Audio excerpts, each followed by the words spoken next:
I would call to order the Village of Westmont Planning and Zoning Commission meeting for May 18th, 2016. May we have a roll call, please? Commissioner Carmichael. Here. Commissioner Sharp. Here. Commissioner Van Buren is here. Commissioner Pill. Here. Commissioner Thomas. Here. Commissioner Bartel. Here. Chairman Richard. Here. We have a quorum. If you would please all rise and join me in the Pledge of Allegiance to our flag. I pledge allegiance to the flag of the United States of America and to the republic for which it stands, one nation, under God, indivisible, with liberty and justice for all. While I have you all standing, please, if you give any testimony tonight, either against or for the item on the agenda, you have to be sworn in. So if you would please all raise your right hand, it won't hurt, come on, People in the back room as well. and the people in the back room as well.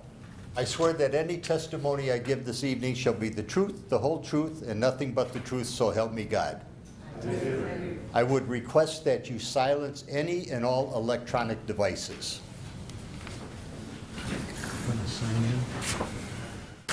I will further ask that we have sign-in sheets both on the podium and outside the door. If you would sign in ahead of time, if you come to speak, that'll save a little bit of time because we are going to run fairly long, I think, tonight. First order of business is the minutes of our, No, I don't think so. don't we have minutes? No. Not yet. Oh, that's the minutes for the EDC, I'm sorry. Just considering that. Yeah, okay. First item of business is the Harp Group regarding the property located at, is Planning and Zoning Item 16011. The Harp Group regarding the property located at 3500 Midwest Road, Oak Brook, Illinois, for the following. A, map amendment request to rezone from B3 Special Business District to a Planned Development Overlay District in the underlying B3 Special Business District with the following exceptions from the zoning code. 1, exception to reduce the total required number of parking spaces for an 18 parcel land area. 2, exception to increase the maximum FAR for an 18 acre land area. 3, exception to the minimum lot area required for a multiple family residential construction for an 18 acre land area. 4, exception to increase the maximum number of signs permitted in the B3 Special Business District. 5, such other waivers as may be necessary to facilitate the development of the 18 acre parcel. Item B, a special use permit request to permit residential dwelling units in the B3 Special Business District. Item C, preliminary concept plan approval for the new construction of an auditorium and a multifamily residential apartment building, including a site and landscaping plan for an 18 acre land area. Item D, preliminary plat of subdivision approval for an 18 acre land area. The petitioner, please. If you would you announce your name and sign in if you have not already? Take that back.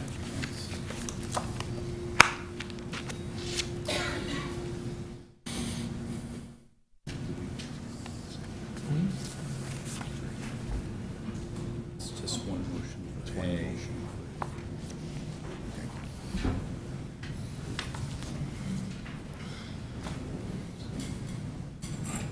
Thank you, Mr. Chairman. My name is Dan Shapiro. I'm an attorney with Dan Shapiro Law. I represent the petitioner this evening. We appreciate you allowing us to come before you tonight. It's a special meeting. There are a number of people here who would like to be heard, and the fact that you put us on agenda as only this item is much appreciated. We were before you some time ago, as you may recall, on a hearing relative to the text amendment. There was some discussion then that text amendment was ultimately approved not too long ago by the village board.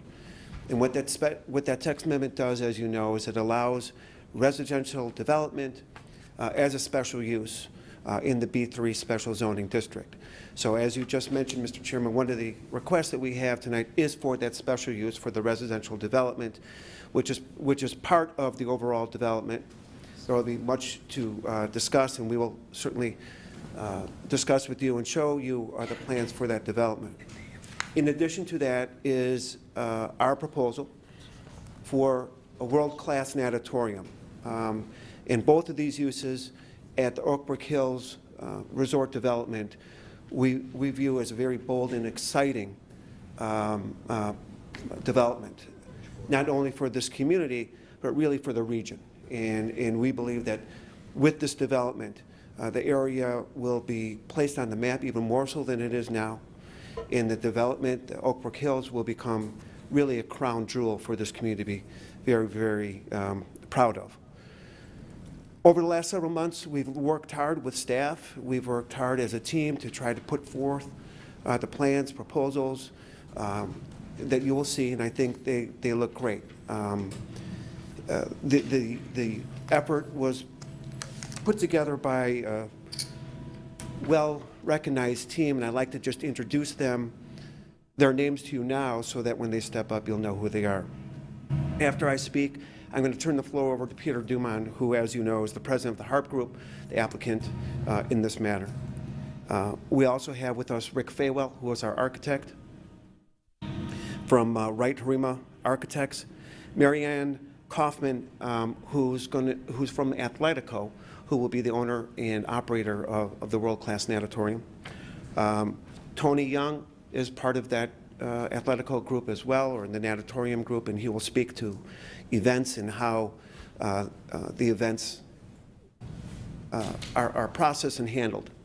We also have Brian Bamba, who is a residential expert, Lue Abuna, a well-known traffic expert from KLOA, who many of you may know from previous appearances here, Drew Walker from Kimley Horn, and David McCollum, our landscape architect. It's through the combination of all these efforts that we feel that what we're presenting to you tonight will be an attractive and quite, as I said, exciting project. So we appreciate your attention. I do think it's going to be a long night, but we appreciate your attention in advance. Thank you.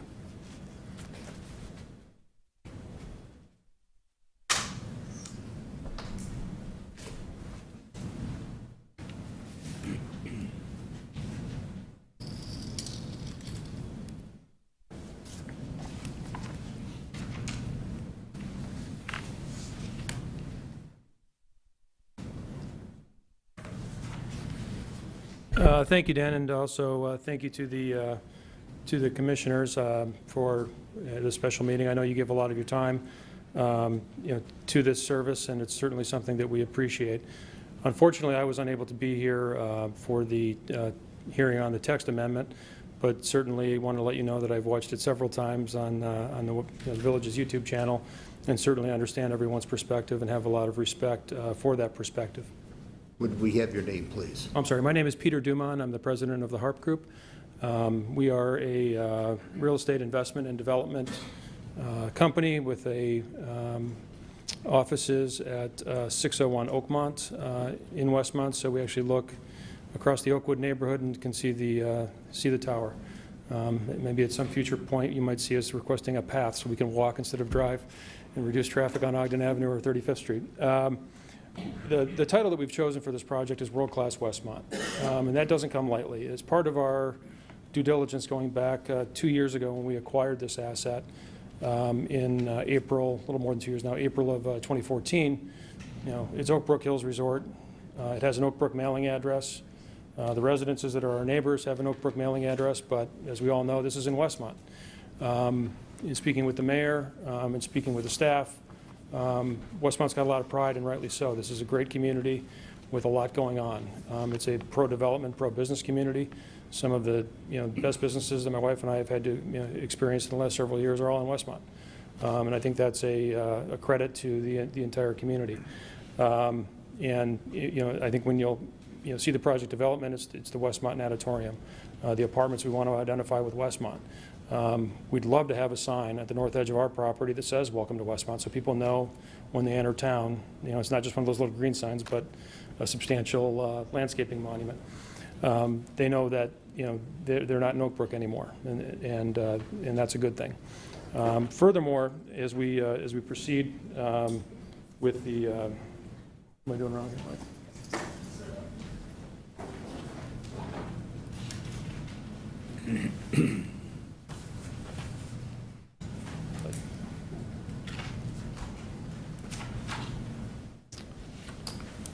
I want to start by going back with some historical perspective on the operation of the hotel.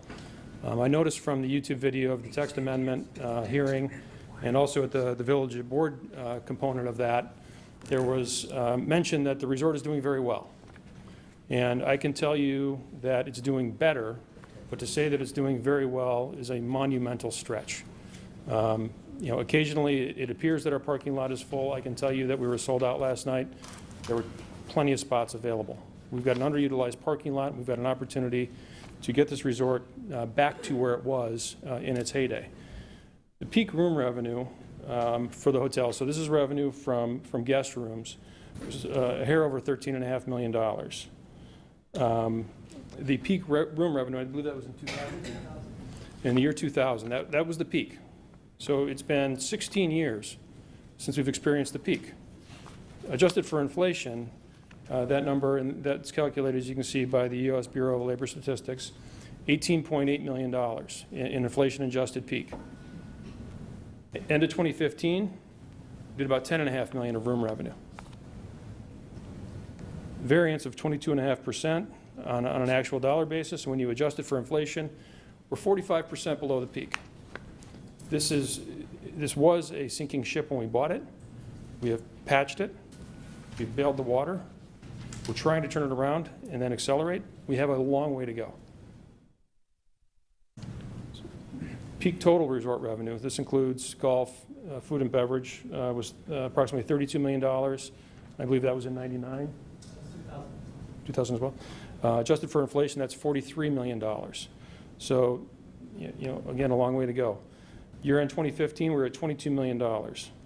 So a total variance of almost 28%, and you know, roughly half on an inflation-adjusted basis of the previous peak. This, when we bought it, was not a healthy asset, and you know, we're nursing it back to health, but there's still a long way to go. That has an impact on you as our partner. This is a big tax generator for Westmont.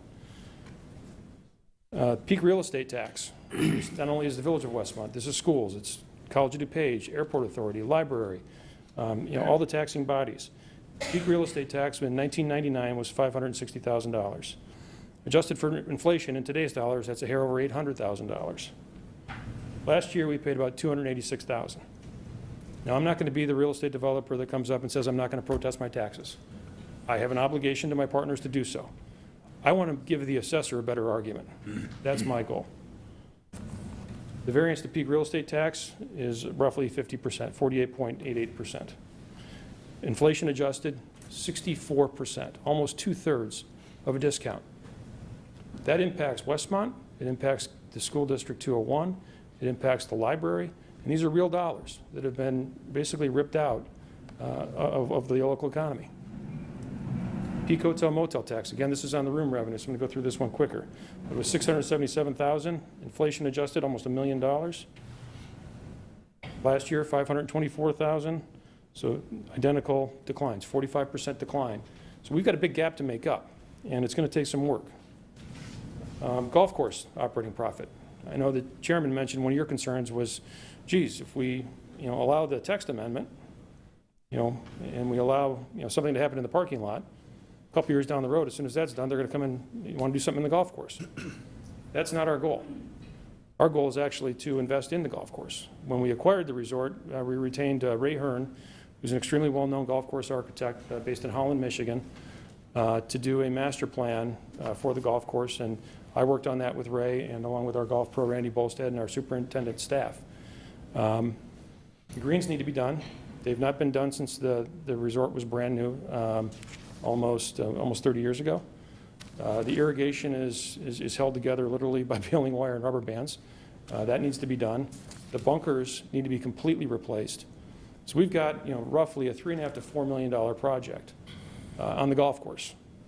And to show you, kind of the situation we have with golf revenue being down nationally, we're feeling it as well. Peak golf revenue was in the year 2000, $2.415 million. I'm sure Tiger Woods probably had something to do with that. Adjusted for inflation, in today's dollars, that's $3.355 million. Last year, we had $1.372 million. Massive decline. The condition of the course absolutely has something to do with that. Randy's doing an amazing job with a product that needs a lot of money. Peak golf course profit was almost $1.1 million, also in 2000. Adjusted for inflation, that's $1.528 million. Last year, we made $269,000. So Randy did a hell of a job with diminished revenues to generate some profitability at that golf course. But I beg you to understand that we have 100 and roughly 15 acres of B3 zoning on that golf course. And I'm the idiot that wants to put $3 to $4 million into fixing it so we can make an extra couple $100,000. It is not highest and best use of the land, but it's great for Westmont, it's great for the resort, and it's something that is going to help us get back to the room revenue, to the total revenue, but it requires investment. The year in 2015, the variance was 43% and 60% on the hotel tax. So all of that obviously has an impact on the profit. So the peak net operating income for the resort in 2000 was $8.5 million. Adjusted for inflation, almost $12 million. In today's world, if it was operating at that same level as it was in the year 2000, that asset is worth, somewhere in the neighborhood of $140 to $150 million. When we acquired it, we paid $30 million. That has a huge impact on the property tax levels, huge impact on the schools, huge impact on the downtown. Year in 2015, net operating income was $1.85 million. I can tell you that when we acquired it, the trailing 12 months, it was collapsing towards zero. We were buying a dying asset. Variance to peak of almost 80%. And inflation adjusted variance, 85% from the peak. So this is generating only 15% of its previous peak performance when adjusted for inflation. This is an asset that needs a hell of a lot of help. So we've done, again, we acquired the asset for $30 million in April of 2014. We immediately started planning and implementing a capital program of about $15 million. And August of 14, we converted to a Hilton franchise. And to set the record straight, I know some of the neighbors have written letters saying, geez, if you allow this to happen, then the hotel's going to go downhill. Hilton is enthusiastically supporting this. Their national franchise rep actually lives in LaGrange, hoped to be here tonight, but he had to be out of town. And they're sending their enthusiastic support letter once it gets vetted by their legal department. It'll be here before the village hall, before the trustees meeting. But they're an enthusiastic supporter, and we have 13 years left on our current license, not the 4 or 5 that has been mentioned in other letters. So I just want to set the facts straight there. Facts matter. In March of 16, so roughly in the 2 years, we've increased the average annual employment by almost 25 full-time equivalents. So we are creating jobs. We want to create more jobs, and we want to create them in Westmont. So here you have a couple before and after shots. First in the ballroom, second in the guest rooms. The guest room tower, the completion of that first $15 million investment is going to be made over this coming winter. But the model rooms are done, and you can see those on the right with a dramatic improvement to the previous. One thing that you can't see in the after picture. There is now a fridge in every room, not a mini bar. And on the far right here, in the after picture, right below the word after, it's actually a pull-out refrigerator cooler. So, definitely the best room in the West Suburban market now. If you've been on our first floor of the Hilton Honors Lounge, which is for frequent travelers, and Hilton's honor system is the best, frankly, within 500 miles. And that was our mandate. Let's get the frequent travelers to stay here. And the Honors Lounge is 3 times as big as it needs to be. We ignored Hilton standards and went to a Waldorf Astoria standard. It's a fantastic room. And when we take care of frequent guests with a complimentary breakfast in that room, complimentary cocktails at night, there are our most frequent guests and they're our highest rated guests. This was a 3-star asset and shrinking when we bought it. We want to make it a 4+ star asset. When you're selling rooms for $100, people bring their own food and they bring their own beer to the pool. When you're selling rooms for $200, they'll buy $8 beers and $15 hamburgers. We're trying to get, instead of a negative feedback loop, a positive feedback loop. So I then wanted to compare, and I have to admit that last night I was a little bit nervous, didn't sleep that well. So I got up early this morning and said, geez, I should probably reread the B3 district. And we've highlighted some of these items of the B3 district in green. So recreational uses in a unified development, increasing urbanization, encourage innovations in variety and type, design, and arrangement of such uses. The intensity of development permitted in the special development district. When this parcel was originally zoned, where the residences currently are, and they are currently enjoying their residential zoning through a PD, I believe, there were supposed to be 3 10-story office buildings there. And in our research, we could not find the square footage on that, but 3 10-story office buildings connected at that point in time. You look at the other similar Class A type buildings, they're 20 to 25,000 foot floor plates. So you're talking somewhere in the neighborhood of 600 to 750,000 square feet of office were planned for those residences. That was in the late 80s. The market got hit, never really recovered. At least a little bit further out the corridor, no one was focused on recruiting tenants or build-to-suit for that use. It didn't happen, and then I believe in the 90s, the residential zoning requests started, and then ultimately, I believe in the 2000s, the neighborhood was built. It's a fantastic neighborhood. We think it's a great neighborhood. We think we have great neighbors, and we want to improve that relationship. And we've made several proactive improvements to our plan toward that end. We then pulled the Urban Land Institute Transit-Oriented Development section, and also in green. And there's a lot of overlap here. Smart land use and sustainable development. By connecting residential, retail, office, institutional developments with public amenities and high-capacity transit. Now, we've got a train going by right behind you right now, and we're roughly 2¼ miles away from that. How do I have the chutzpah to say that this is a transit-oriented development? Part of the services that we're going to provide, we currently provide to all of our hotel guests, and will provide as part of the rent for all of the apartment users, is local area shuttle service. So we currently have 3, I believe, Mercedes Sprinter vans, roughly 12 passengers, and we'll get as many as we need. Shuttle to the train stations every day. If someone wants to live and work in downtown Chicago, they can mitigate their need for a car or completely eliminate it. Furthermore, we've had preliminary conversations with Enterprise about locating one of their Enterprise car share services on our site. Enterprise car share is similar to Zipcar. Instead of renting a car by the day, you register in advance, they screen you, check your driver's license, and then you're an approved user, and you check a car out for an hour or 2 at a time. So instead of 1 car, you may need 0. Instead of 2 cars for a young couple, you might only need 1. Am I doing this out of the goodness of my heart? Hell no. I want to save them $600 or $700 a month in insurance, car payment, gas, wear and tear. They can then pay more for their apartment and have the amenities of, not only within the building, the pool, the rooftop amenities that we plan on putting in. There will be a Starbucks in the building that we as a large hotel operator are approved by Starbucks, so we don't even need a lease with Starbucks. We can do that ourselves and take the risk ourselves. We hope to get a wine shop, and we have in the 12,000 feet of retail, and the other target we'd love to have is a spa. It'd be great for the hotel, great for the community, and a nice mix of uses.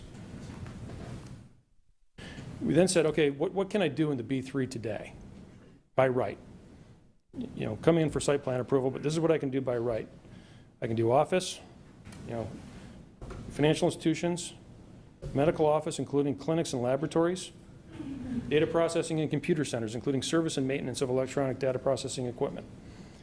Any uses which are embraced with the principal functions of education, research, design, and technical training, and experimental product development, including repair, when conducted wholly within a completely enclosed building, subject further to applicable performance standards as established below. Hotels and motels, obviously approved use. Utility, governmental service, and transportation, which we interpret as a bus stop or a transit center. Outdoor recreation, and this is very broad, including golf courses, driving range, tennis courts, polo fields, swimming pools, bicycle and jogging paths, ski hills.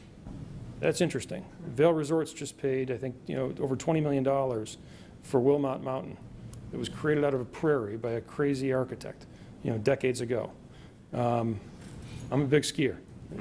I think we'll leave it at that. Skating rinks, lighting for night operations of recreational uses shall be directed away from the surrounding properties. So it's not only contemplates all of those uses, it contemplates them at night. If we wanted to increase the use of our golf course, I could put up some light poles today.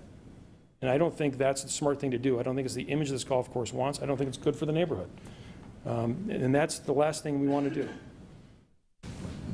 Accessory buildings and uses that are customarily incidental to the above permitted uses, with the recommendation of the Planning and Zoning Commission and the Village Board. Those are all the primary uses. And there's selected secondary uses that we pulled out from a whole list of other secondary uses that include health club, gymnasiums, salons, including masseurs, indoor commercial recreation uses. I'd say that a world-class natatorium certainly qualifies as an indoor commercial recreation use. Private clubs or lodges, including health clubs, so we could put a private club in there if we felt like it. Restaurants or other places serving food and beverage, except to be consumed in a motor vehicle, so no drive-ins. This last one is interesting. Stores of a generally recognized retail nature which supply commodities on the premises, such as, but not limited to, again, not limited to, being a key phrase there, groceries, drugs, clothing, flowers, and notions, but excluding adult bookstores.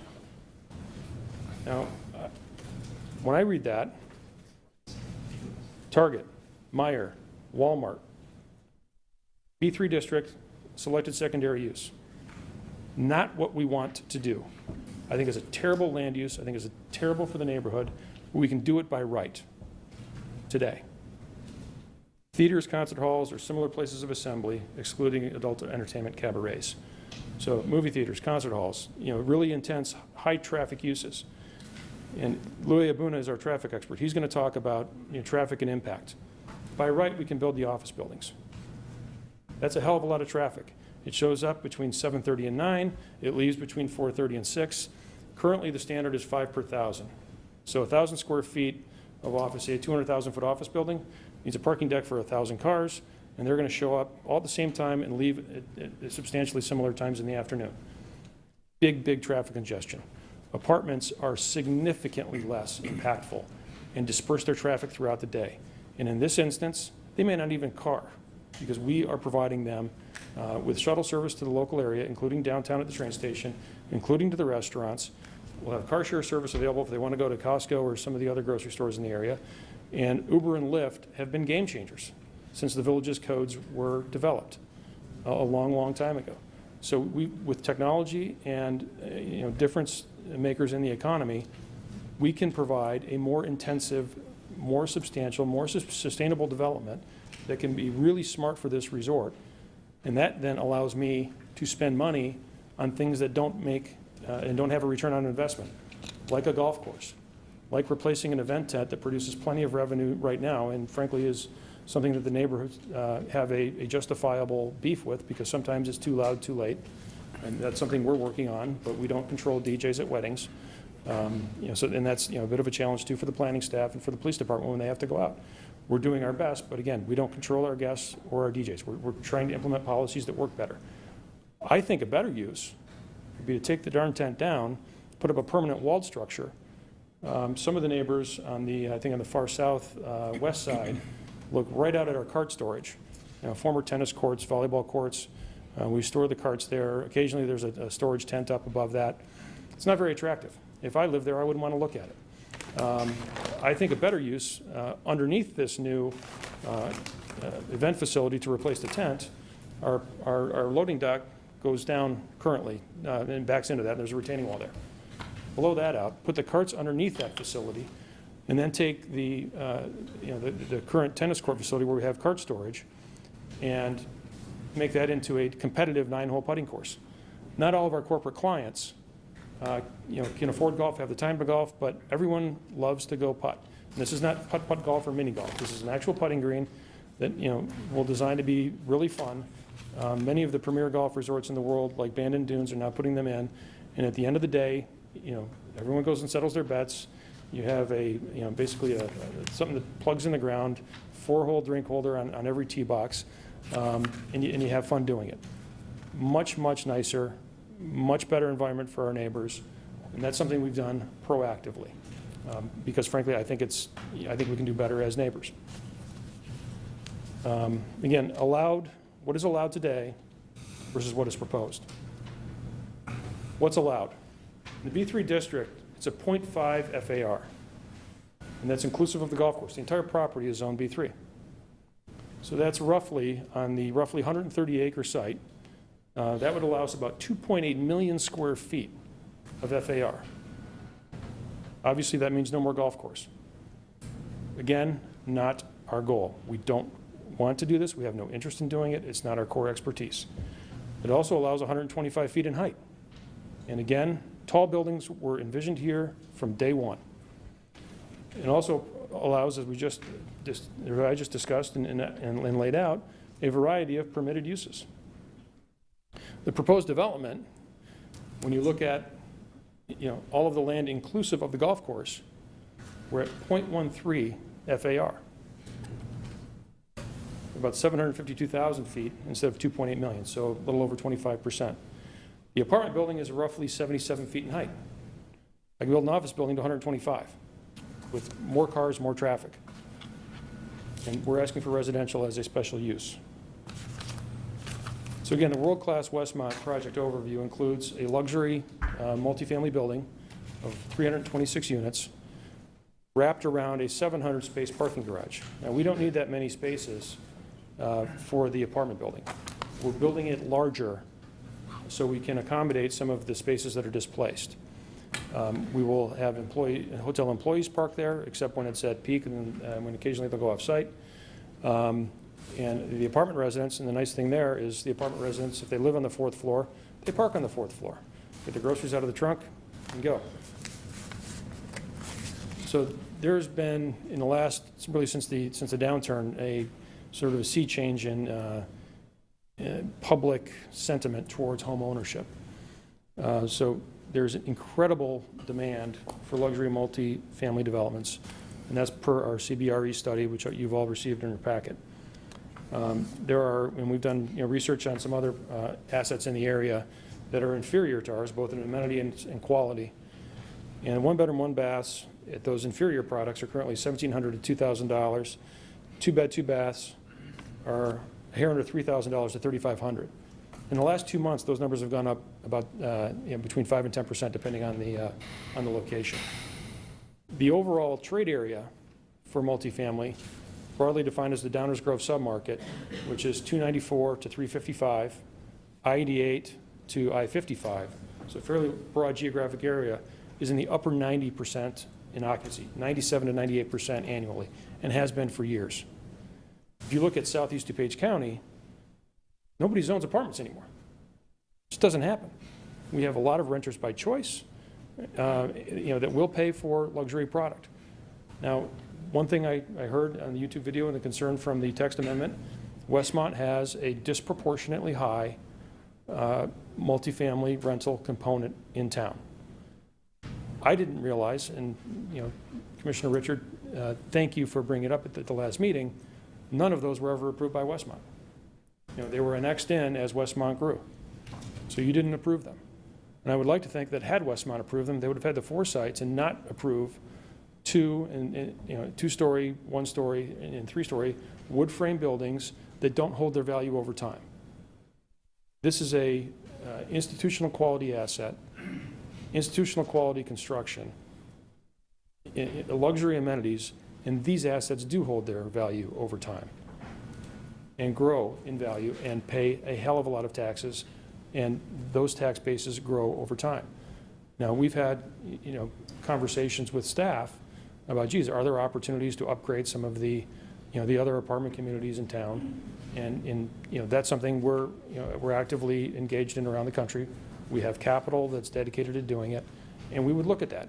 If there's other opportunities in town to improve some of the existing stock. that's something we're absolutely sensitive to. But, this product and those products are night and day. The tenants are night and day apart. This is a renter by choice. It's specifically designed to not have amenities and make it easy or comfortable for someone to have a child here, which is great for the schools. They're going to get a huge positive hit from the taxes and little to no impact from new school residents. And when you look at the rents that we're talking about, your mortgage on I believe, ran some numbers in the last week or so, the mortgage on a $500,000 home, without including taxes, is about $1,800 a month currently with low mortgage rates. So these are people that, if they have a child, and for those who've had kids, they like grass, and they don't like being cooped up in a small apartment. I learned that the hard way. So it's, this is not a product that is designed to have children. Some of the amenities, I've already talked about the shuttle service, the zip car and enterprise car share we've also discussed. This will have 24-hour on-site maintenance and a door person. I'm not sure if there's another asset in DuPage County that has that. We've got a 24/7 hotel. We will manage the apartments as well. It's easy for us to provide a superior product. There is a grill and pool area on the first floor, but again, not necessarily designed to be a place where kids are going to be splashing. We're not going to have splash pads for kids or playgrounds or anything like that. And then again, covered parking on the same floor as your unit. The 700-space parking garage is completely hidden to the public, as again, apartments wrap entirely around it. No one can see it unless you're in a helicopter. Increases the current parking at the resort from 961 to 1,257 parking spaces. Now that's not just the deck, but it's also a more efficient use of the land that we have. You can envision in your mind now driving up to the front door of the resort. You've got 2 drive lanes there, and then you have a drive lane that's a bypass, and then you have a landscaping berm, and then you have another drive lane, and then you have another landscaping berm, and then you have our handicap parking spaces, and then you have your first parking space that's not handicapped. It's roughly 125, 150 feet from the front door. Incredibly inefficient. So we are planning on putting in an entirely new parking lot as part of the project, and frankly, an entirely new entry road, because it's needed. So I'm now going to turn it over to Rick Faywell, who is our architect for this project, and he can give you an overview of the architecture.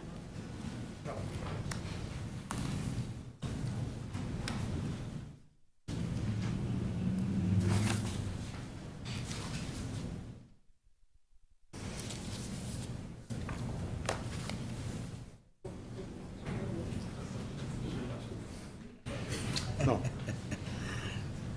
Oop. Cancel. Everybody could do this better than I can, I guarantee you. Get it here? Huh? Yeah. You can tell who's the technology expert in the room. So anyway, I'm going to talk a little bit about the overall master planning and development. When we first started with Peter, and we've worked with Peter for over 20 years, and there's a finer developer that I've had as a client, we worked on laying out the master plan for a wide variety of uses and alternatives. This is the ultimate master plan we came up with, and it's a very efficient use of the land. As we got working, of course, Marianne showed up with an natatorium, and we worked closely with her laying out the plan, not just a little piece, but the whole thing from the inside out. So we made sure that the planning of the buildings meshed well with the planning of the overall resort. I'm showing you sort of the aerial as you come in so you get a feel for the whole thing, but as you drive up the aisle, the main entrance to the facility, in meeting with the landowners of the townhomes early on, we talked about the facility of getting into their property, getting into our property, and so we developed a roundabout that we made sure that made sense to them, and it makes sense for all of us, so that as you come in, you veer to the right, they veer to the left. It's very easy, separated. And the bulk of all our traffic for the hotel, conference center, golf course, apartments, natatorium, whatever, all the retail, moves off to the right, is segregated from that because we're particularly mindful of the traffic issues. We also wanted to make sure that from Cass Avenue or Midwest, as you come into the resort, that you see it, that you see the apartments, that you understand this is the new image for the resort. The hotel is, of course, is right behind it at 12 stories and much larger. But we want to make sure that people understand what's going on here at the resort. The apartments, and I'll show you a little diagram later on, but the apartments, as Peter mentioned, are designed so that the parking is internal and everything is wrapped around at the units. so you don't see the parking and it's as close and convenient as possible. That's very important because we want to make sure we're getting the rents that we need. We also want to make sure that we're developing the apartments so that there's and I know density is brought up sometimes as a bad word, but in this context, density, and don't think of it in terms of just FAR and square footage, but density in terms of people. The apartments are closer to 1 to 1.5 people per 1,000 square feet, whereas office is 10 per 1,000. So imagine 5 to 10 times more residents, more occupants, more cars on site if it's office versus residential. So the residential to us is a key component. The way it's laid out is also important. We've developed it in a 7-story building mainly because it offers the best economies of scale. We stay under the high-rise code. I could go on and on about the rationale and the reasons, but suffice it to say there's a logic behind everything we're doing here. Now, I'm going to run this video over and over again so you can take a look at it but as I'm talking. But one of the things from the very beginning we did with our SketchUp model was we wanted to make sure we saw it from the resident standpoint. So this video flies you from their side down into their roads, along the roads, and gives you an idea what you really see. And what you really see from their site isn't going to be very much because of their own buildings and landscape blocking much of the view. Now, this is what I was talking about, the diagram in terms of the residential. And as you come out of the townhome site, you're looking at the apartment buildings sort of on the sharp angle, so you tend to see it as minimal impact as possible as they leave and as they come in each day. Granted, it's large. It's 50 units per floor. It's 326 units total. There's a certain logic behind the overall, I'm going to run it again. There's a certain logic behind the overall size and the mass of it so that it has the best economies of scale, so that it can be built as affordably as possible, so that the money can be spent on the finishes, and the rents can then be justifiably what we need them to be. I can't go into all of the details, but I'm happy to talk about that at any time. But you can kind of see, I used to work for an architect who told me, don't talk too much, just point to the model and say, ain't she a beaut? It's not quite that simple, but the pictures tell more than I can necessarily explain, because it doesn't matter all the things that I say, but in the end, what you're looking at, if it makes sense, if you think about the logic of the placement of each of the pieces, if you think about the view from the natatorium and what the experiences will be for people who come here, not just for the hotel and the golf course and the conference center, but also the swimming events that are going to make Westmont internationally known, because Marianne's building the fastest pool in the world. If you think about those views and what they see from the natatorium, not just in the daytime but also in the evening, think of that parking lot as, instead of what it is now, which is more or less just empty, full of cars at times, and empty again because it's all special event in nature, right? Now it's going to be something where the space in the center, defined by the 3 buildings, becomes a bit of a town square. It becomes active during the day. There's a lot more cross-pollination and use. There's a lot more synergy between the different uses. So in and of itself, it becomes a much more active mini town square, if you will, on the north part of Westmont. And again, as I mentioned, there's nothing like looking at the 3-dimensional pieces. Now, this is a SketchUp model, and we've sort of picked certain views along the way where we want to sort of show you exactly what it's going to look like, so you see renderings. And we want to make sure you see and understand the natatorium. It's a big building. It's necessarily large. It's a 50-meter long course, fast pool, and a smaller 25 by 25 pool for warm-up and for teaching, for all sorts of community events. And this is what I was talking about as you get to the natatorium. As you come out of the natatorium, this is what you'll see during the day, and this is what you'll see at night. It's a lot different than what's there right now. And that's pretty much all I have to say, I think, at this time. Marianne? So I'm going to go ahead and introduce Marianne Kaufman, but again, when we acquired the resort, we saw the parking lot as a piece of underutilized real estate, and we started looking at, geez, is there a build-to-suit out there? Is there a medical office? Looked at some of the things that we can do by right, and again, our entire objective has always been focused on what we view as that underutilized parking lot. The golf course is something that we want to improve. We want to keep it there for a very long time. I was introduced to Marianne by a mutual friend. discovered her passion for this complex that she wants to build, and we then realized that there are a lot of synergies to working together. She is so passionate about this. This is going to be an amazing facility. We've actually reduced our price by about 75%. It will be a huge benefit for the hotel. When there are events planned in November, December, January, February, when we struggle to get business and we're selling rooms at $79, $89 a night, when she holds an event in those same calendar periods, we're now going to be able to add $100 to that. That's what gets the resort back to the previous peak and has all the benefits that we discussed. So now I'm going to let Mary Ann Kaufman go ahead and speak.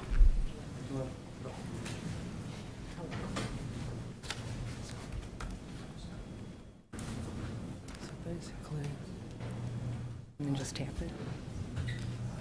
Zero is, yes. Hit arrow. Hi, I'm Mary Ann Kaufman, and I'm here to talk to you about swimming. So my husband and I have 3 daughters who have been swimmers for many years. Because of their involvement in the sport, we have seen the tremendous positive effects that the sports can have on a child's life. Aside from basic safety, everyone can benefit from swimming, for fun, for exercise, and for competition. The reason my girls first got involved in swimming is because we had easy access to a Park District pool. I signed them up for swim lessons to give them something to do. When they swam, I saw that they ate better, they behaved better, and they slept much better. That's something that all us moms can relate to.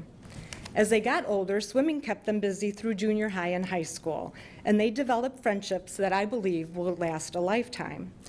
Now, many years later, swimming is still a part of their lives. One swims every day for exercise, and one of my girls is participating in a triathlon. All of this because of early exposure to swimming. Along the way, I helped start a competitive swim club and saw the value in each individual child depending upon their different needs. We also started a mentoring swim lesson program where our older swimmers taught the younger kids how to swim, both benefiting from that interaction. Because I'm passionate about bringing swimming to as many individuals as possible, it has long been my dream to build an aquatic center for kids and adults alike. Building this facility is a philanthropic project for us, and no tax dollars will be used to fund the nauditorium at Westmont. The synergy with Oakbrook Hills Resort, the apartment complex, is perfect. Everything came together at the right time and the right place for us to create a venue unlike any other in Illinois or any of the surrounding states. Did you know that the #1 cause of accidental death for children 5 years of age and under is drowning? These tragedies are easily preventable with early swim lessons, community access to swimming, and safety. Even this discussion today could actually save a life by making parents more aware that these accidents can happen even when lifeguards are present.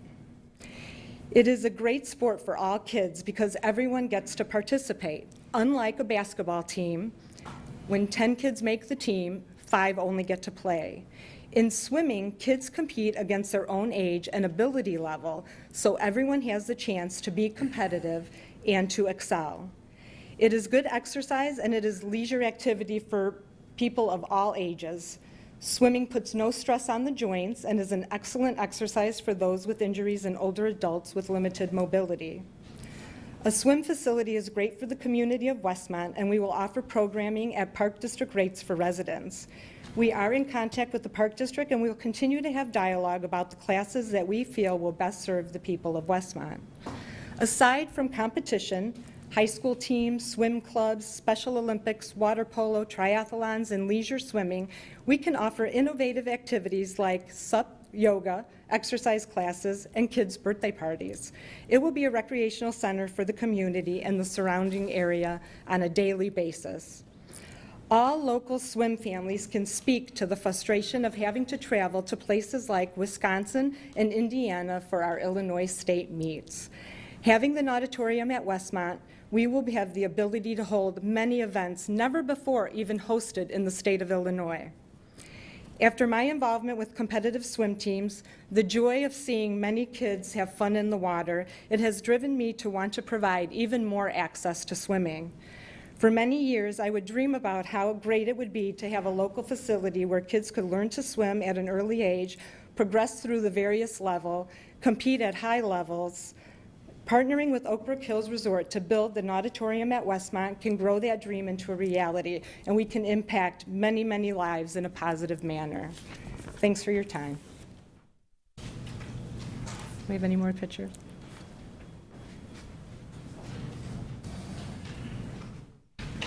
So I guess the final slide there is let's make swimming accessible for everyone. My kids have never been competitive swimmers. My only real relationship with swimming is when my mother made each of us, 4 kids, get through senior life saving. And even though I'm, I think, 6.5 years older than my youngest sister, I was the last one to finish, so it's somewhat ironic that I'm here with a natatorium project. Because I'd rather, frankly, go over Niagara Falls in a barrel than have to swim 50 meters. But the last slide that I put together, and then we're going to introduce you to some of the experts that have helped us in analyzing this project, is historical and projected real estate taxes. And we've broken it out so it's in the public record for all of the different taxing bodies on a Westmont tax bill. So, we've projected that the hotel continues to improve. With these improvements, we will ultimately have a higher top line, have a higher bottom line, the building will be worth more. I'll lose my battle with the assessor. The multifamily development, according to our projections from our consultant CBRE, shows that initially about $775,000 in total taxation, stabilizing almost $100,000 over that 5 years later.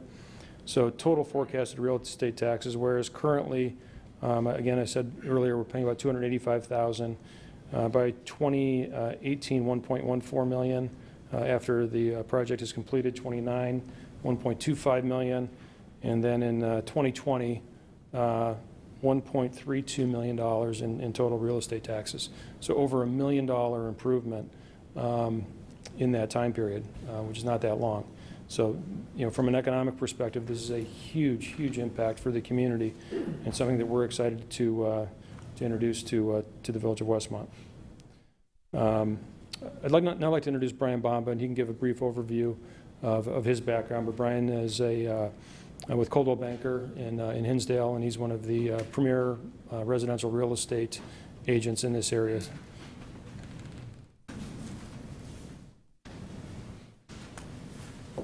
Good evening. Brian Bomba, Coldwell Banker Residential Brokerage. Over the course of the past 32 years, I've been a student of residential real estate in eastern DuPage County. I spent the first 14 years as a residential real estate appraiser under the supervision of my father, where I attained the senior residential appraiser status, where I'm qualified to speak on matters of residential valuation up to the federal court level. About 14 years ago, I switched to the brokerage side, where now I'm consistently one of the top producing real estate brokers in the county, selling over $100 million of real estate annually. I'm not here tonight to speak as an advocate of the project, nor am I here this evening to speak as an advocate of the HARP group. I'm here to speak to you tonight as an advocate of my opinion. As I understand this project, and presuming it's executed the way that I understand it, I have 2 thoughts and conclusions. The first is that I perceive no negative impact to the valuation of the neighboring residential properties. And secondarily, I project a neutral effect on the valuation of those properties. That's my quantitative opinion. From a qualitative side, I've shown properties and sold properties in that neighborhood, and one of the objections has been in the mind of prospective buyers is that although it's quiet and it's private, there's not a sense of community. And I think that with the execution of this project as proposed, there will be a sense of community in that area as well. Those are my opinions. I wanted to keep it brief tonight in respect for all of your time. Thanks for listening. The next expert that we've brought with us today is Tony Young, and he is part of Mary Ann's team. And Tony's a swimming facility development expert. I believe still currently involved at a natatorium in Indianapolis.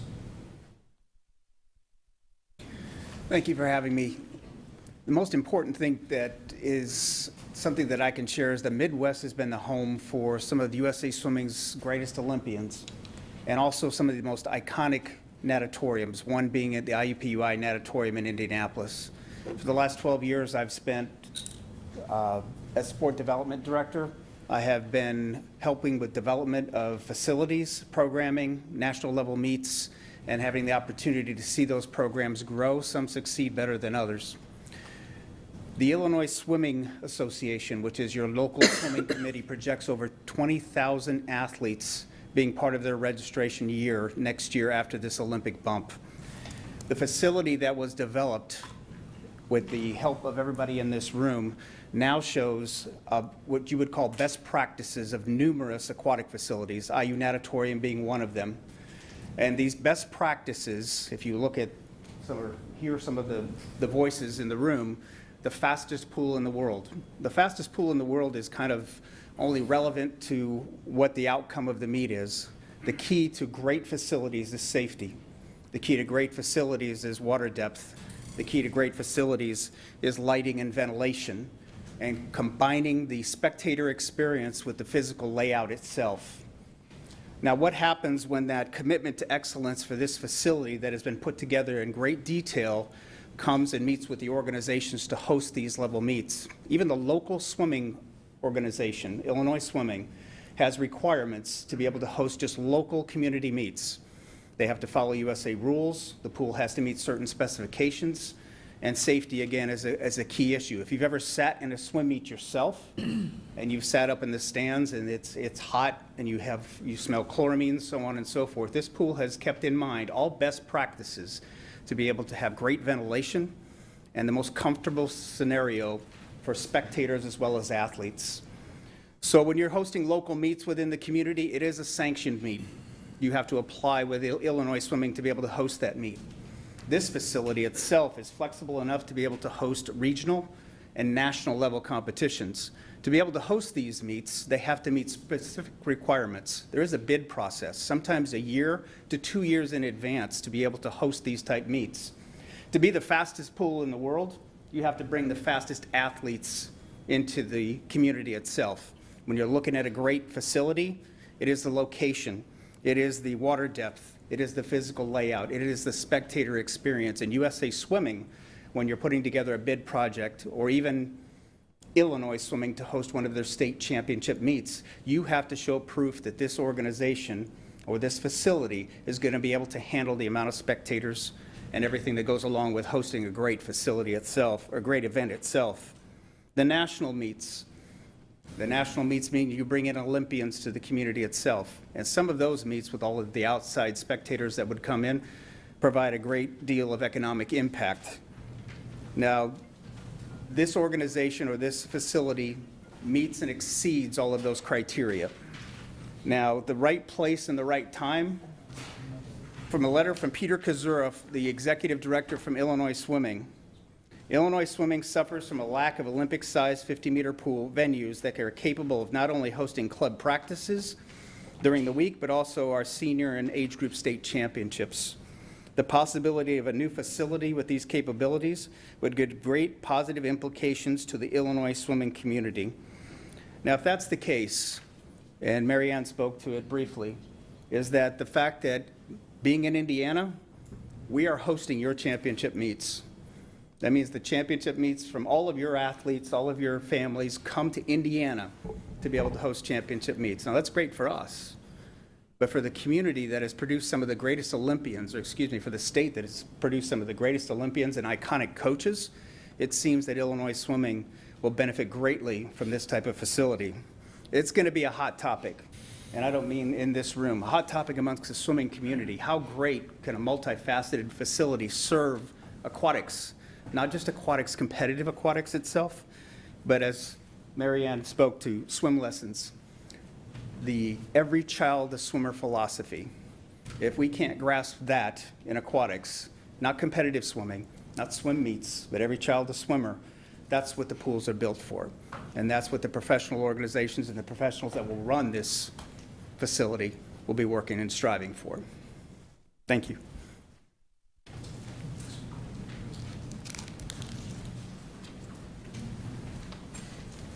So our final expert is our parking and traffic expert, Louis Abuna, who gathered all the data and analyzed it, and that's what's been in your packet that you've had a chance to review, and has also been available to the public, per my understanding. Jumping back slightly, even the state high school meets they bounce between Evanston High School and New Trier High School. They're the only two high schools that meet the seating requirements. This will change that, and it's a much better facility. All of my kids have attended Fenwick and have been cross-country and track runners, and so I talked to the water polo parents and the swimming parents there, and one thing they dread is the state meet. The kids all have to show up at New Trier at 7 a.m., which means they're leaving the western suburbs at 5:30 in case there's traffic, and they're not as competitive because they're dead dog tired, and then they got to hang around all day in a garbage facility, and there's no hotel rooms nearby for the parents, there's no amenities. So, this is a game changer of a facility, and want everyone to recognize that. Louis now can talk about parking, but we've, again, made great strides in making sure that we park ourselves on site almost all of the time. When we have one of those major events, it will be a special event, we're going to have some off-site parking. Athletico has a couple of facilities, one in Westmont across from our building, and again, we're at 601 Oakmont, just west of Pompano, so they're in the building across the street. We've got roughly, I think, a couple hundred spaces there available to us. Athletico's headquarters is in Oak Brook, and we've got another few hundred there. We've had conversations with the school district about being able to use their facilities, both at the junior high and at the high school.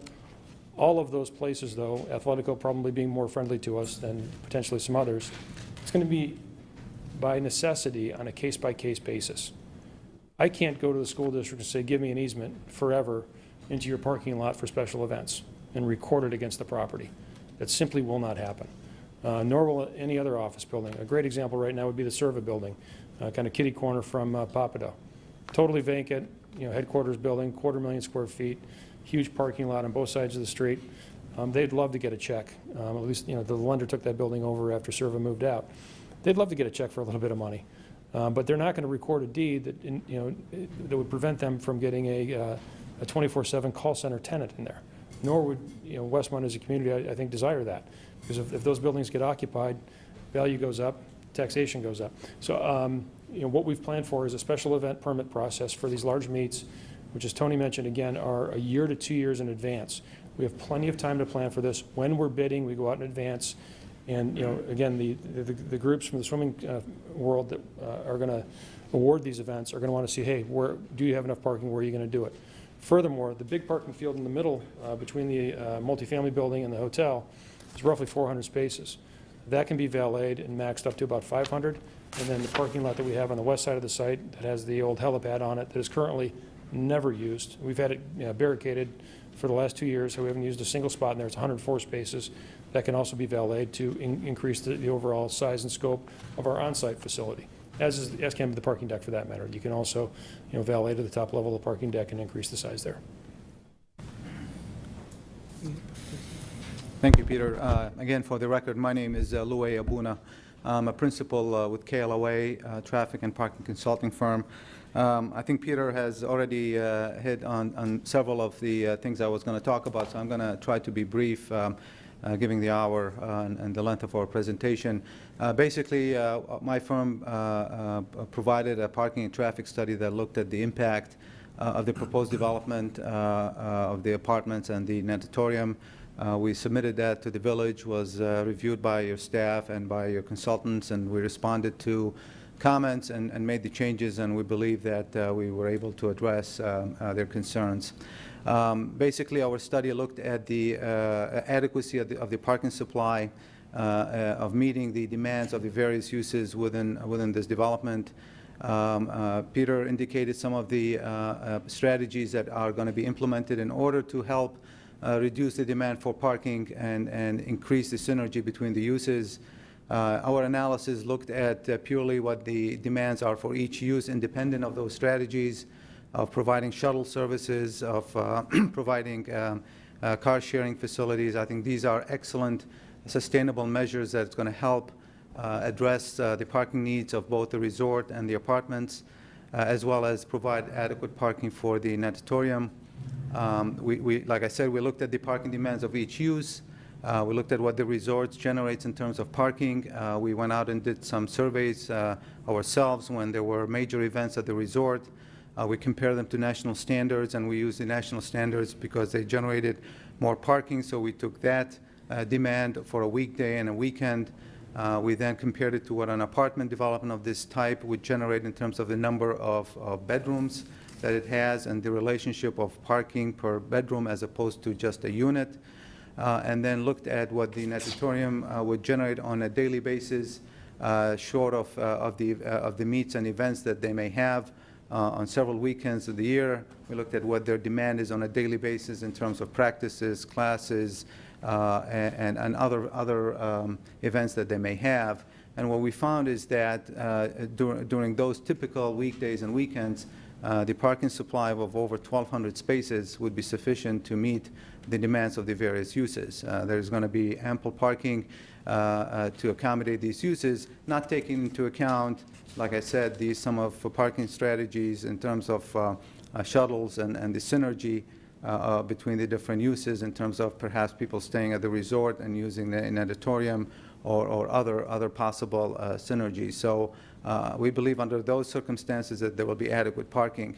On those major meets and the events that may take place several weekends in the year, like Peter said, in those instances, again, there will be some, additional measures implemented. One of them could be valet parking, which would help increase the parking supply on site. The resort, there's a potential for the resort to be occupied by a lot of the participants in those meets, especially for the people from out of town. So again, that reduces the parking demand for the resort and creates that synergy between the uses. And obviously, the other one would be to provide the off-site parking with the appropriate shuttles to accommodate those overflow of parking, particularly on Saturdays and Sundays. So overall, from a parking standpoint, our opinion is that there's adequate supply to accommodate the daily needs of the project, and then on those special events, there may have to be some parking management strategies implemented. From a traffic standpoint, we looked at the access to this development and the adjoining residential parcel through the signalized intersection of Cass.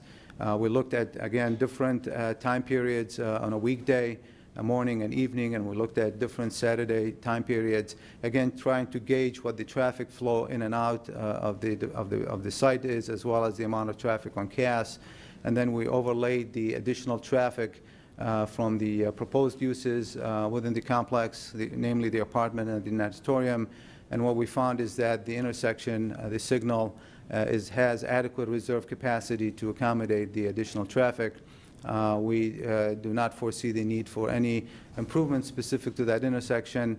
In fact, at the request of the village staff, we submitted our study to DuPage County, which has jurisdiction over Cass Avenue and the signal, and they independently reviewed our traffic study and concurred with our findings that the intersection and the turn lanes and the operations overall are adequate in accommodating the additional traffic from the development. With that, I conclude my presentation and turn it over back. Thank you. So in summation, I'd like to hit on a few key points. We've spent an enormous amount of time and talent and treasure in developing this plan.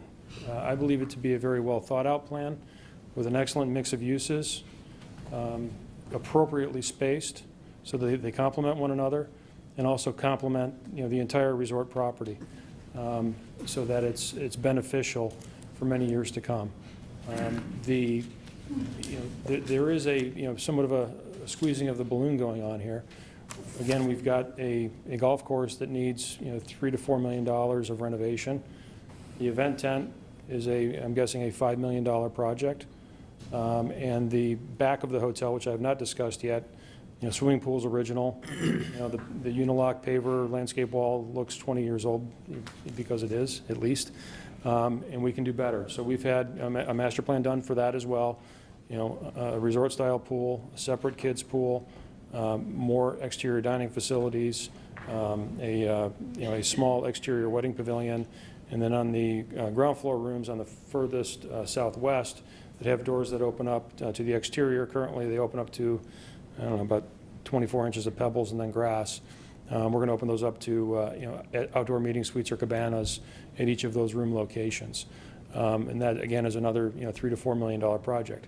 So we pulled the trigger when we acquired this asset for $30 million on about $15 million of immediate improvements that we'll be completing as we finish the room tower renovation this winter.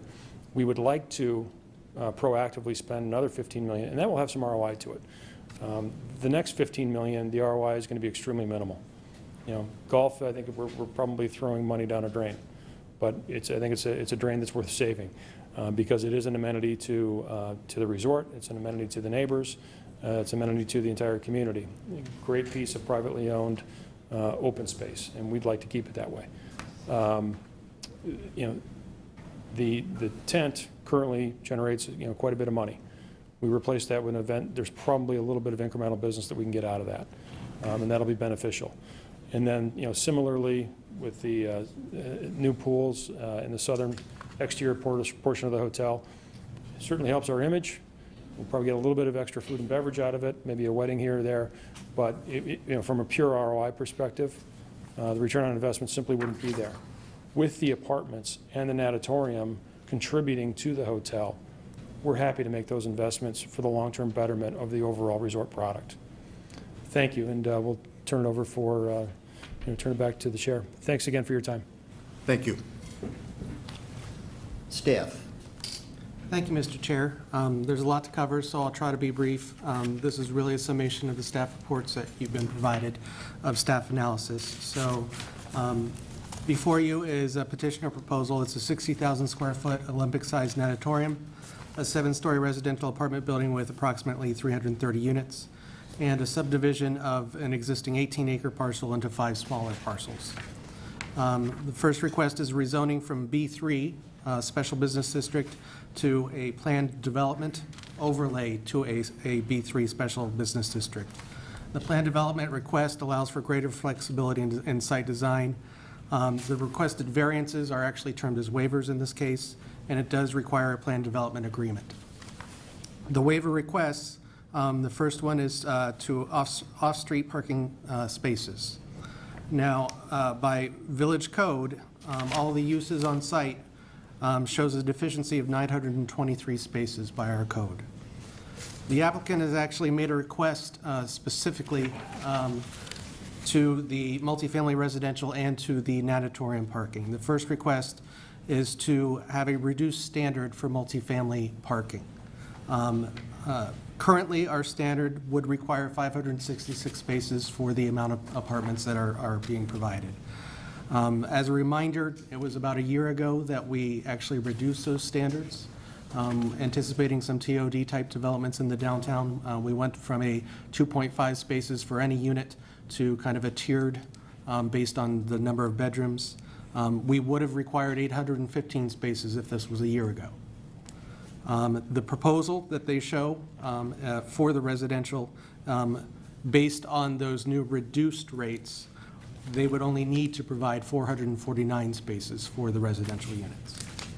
And the second request for parking is a waiver for all of the natatorium parking as it's worded in the request.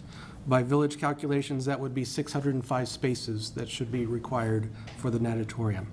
They proposed off-site parking, and the agreements that they had discussed with some of the off-site, there's a total of 430 spaces that they're showing currently they can provide off-site. And then as they've discussed, it would be a shuttle situation for many of those participants. As a note, those two requests actually would be a parking variance of 722 spaces, which is a little bit off from staff calculations of 923 spaces. Concerns with this parking approach are the parking waivers do not consider the site as a whole and are very specific to individual uses. These agreements have not been formalized other than some letters indicating that the sites can be used. Conditions could change. Ownership could change. Ownership of the off-site sites could change. The terms of these agreements could change. And ultimately, monitoring the situation could become a village responsibility.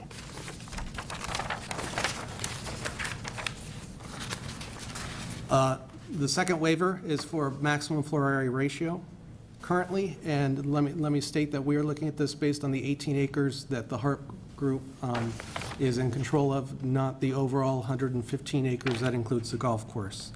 The floor area ratio currently with the hotel is 0.39. As it's been mentioned, what's permitted in the B3 zone currently is a 0.5. The request based on the 18 acres is 0.95. As a frame of reference, any zoning code within the village's code right now, the highest FAR that is accounted for is a 0.8. And that's just to give you a frame of reference of, on a high-density commercial with no residential, with no open space, that's kind of the upper crust, upper limit of what we currently permit. The next waiver is to the minimum lot area for multiple family residential. Our code basically states that based on the number of units and based on the mix of units, there should be a certain land area dedicated. For example, a one-bedroom requires 3,800 square feet of land area. A two-bedroom requires 5,000 square feet of land area. Based on the number of units they're proposing, that ultimately would require a land area of a little over 33 acres. The existing site is 18 acres. So in one respect, it's 46% deficient, or if we're looking at it from the subdivided parcel, it actually would be a 91% deficient. But like I stated, to try to keep consistent, we're looking at the 18 acres overall. The maximum, the next waiver is for the maximum number of permitted signs in the B3 district. Currently, the number of signs is limited to 6. There are 2 monument signs when you enter. Actually, one is kind of a V-shaped sign, so we would consider that one itself 2 signs. So there are 3 monument signs when you enter. There is the one on the top of the Hilton. They're showing one on the natatorium. They're showing several on the commercial spaces for the building, topping out at 13 total signs. So that would be a waiver as well. That's the end of the waivers. The PD agreement, we just wanted to mention that it has not yet been formalized, so we don't actually have the text of that PD agreement in draft form. And we do recommend that it should include any of the discussed improvements, such as the function hall, security improvements for the residential, some of the things that they had discussed earlier. Okay, moving on, there's a special use request. To consider the special use request, it must substantially meet the special use standards. I won't go through all the standards. We've listed those out for you in your packets. But consideration is generally given to safety, the effects on adjacent properties, including the property value, effects on the development within the district, utilities and drainage, traffic, circulation, congestion, and parking. As a requirement of the application, in the application packet, the applicant has provided their justifications, and I think some of the testimony tonight kind of duplicates what they've done in their packet. They have provided, at staff request, the traffic and parking study. The study, based on our review and our consultant's review, shows a diminished level of service, yet it's acceptable by the traffic engineering standards. It reports that 1,121 spaces are needed. So that is, by their research, what they feel the use requires, all the mix of uses requires. And as a reference, our code requires a total of 2,180 spaces. The report also shows that the natatorium would require 650 to 700 spaces at peak demand. So when they are stating that they're shuttling, they've currently shown us 430 spaces that are secured. Their own reports are showing that it's between 650 and 700 spaces that they would need to secure. The market study reports that the housing is based on a region, not only on Westmont. So I think that when you consider the market study, there is a region not particular to Westmont. So in terms of housing needs, apartment demand, it is for a region. It is not specific to our area. And then that market study reports that there is an industry acceptable absorption rate of these units into the market. I think it's ultimately 24 months that they anticipate that it would be fully leased. They've also included preliminary engineering for us. If there are questions for staff on preliminary engineering, we do have the village engineer here for us. The proposed apartment development is overall 7 stories, 330 units. The average unit is 900 square feet with an anticipated rent at $2,500 a month. That does not include the parking space by their report. Parking spaces would cost extra. But they do supply balconies with all units, and they do have amenities such as a pool, fitness center, game room, cyber cafe, business center, grilling areas, and they are showing rooftop amenities. They are very vague in our submission. I think they can be questioned on how it's been developed since the submission. Preliminary concept plan approval. So the residential standards for general residential development require a 250 square foot of usable open space per unit. First, I want to say that's a different requirement than the minimum lot area, which is part of their waiver request.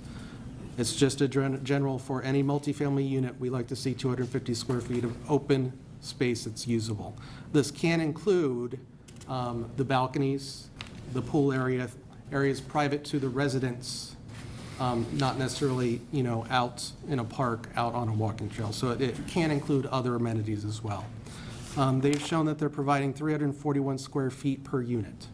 That includes the walking trail around the discussed putting green that would be an eventual improvement.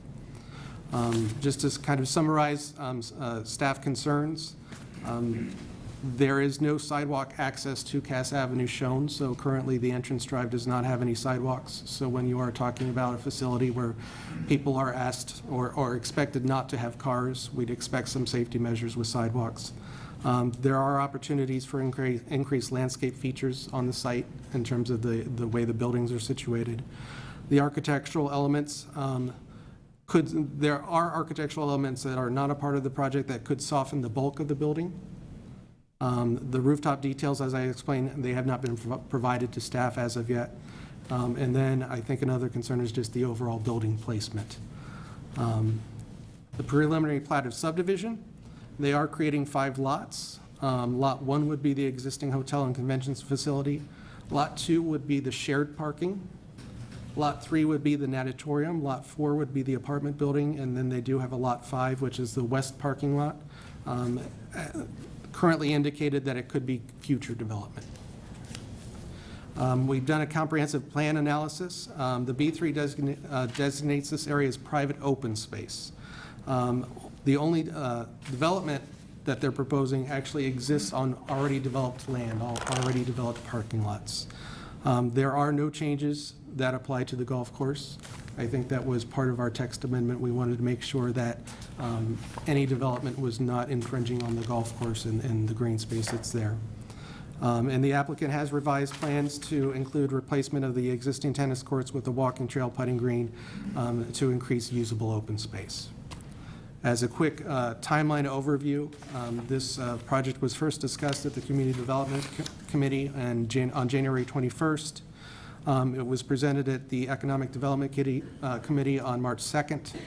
March 9th was when Planning and Zoning heard the proposed text amendment to the B3 for residential. That was voted on Village Board on April 13th and approved at Village Board. And then obviously the meeting tonight, the May 18th meeting for the special meeting. Lastly, I just want to mention that the village has been in receipt of a large amount of public comment through emails, through letters, through faxes, several hundred. They have been provided in your initial packets. We have included additional updates. You are receiving your final packet that I think went up to 3 o'clock today. So you do have in front of you all of the public comments, emails, letters that have been provided to the village. And as always, staff is available to answer any questions. Thank you. Okay, we will, Did you want us to address staff comments now, or did you want to hear from the public? Whatever your pleasure is, Mr. Chairman. why don't you address staff comments, and then we'll go to the public. Okay. Once again, we appreciate staff's view and analysis of this, but we do have some things we need to comment on. There was some concern that Joe made regarding a certain approach as to parking, and specifically what if ownership were to change. That can be addressed either in the special use PD ordinance or PD development agreement, which I assume will be recorded against the property. So that if someone new comes along, they're going to see that ordinance recorded against the property, and they're going to know the restrictions, obligations, parking requirements, et cetera, that new owner will have.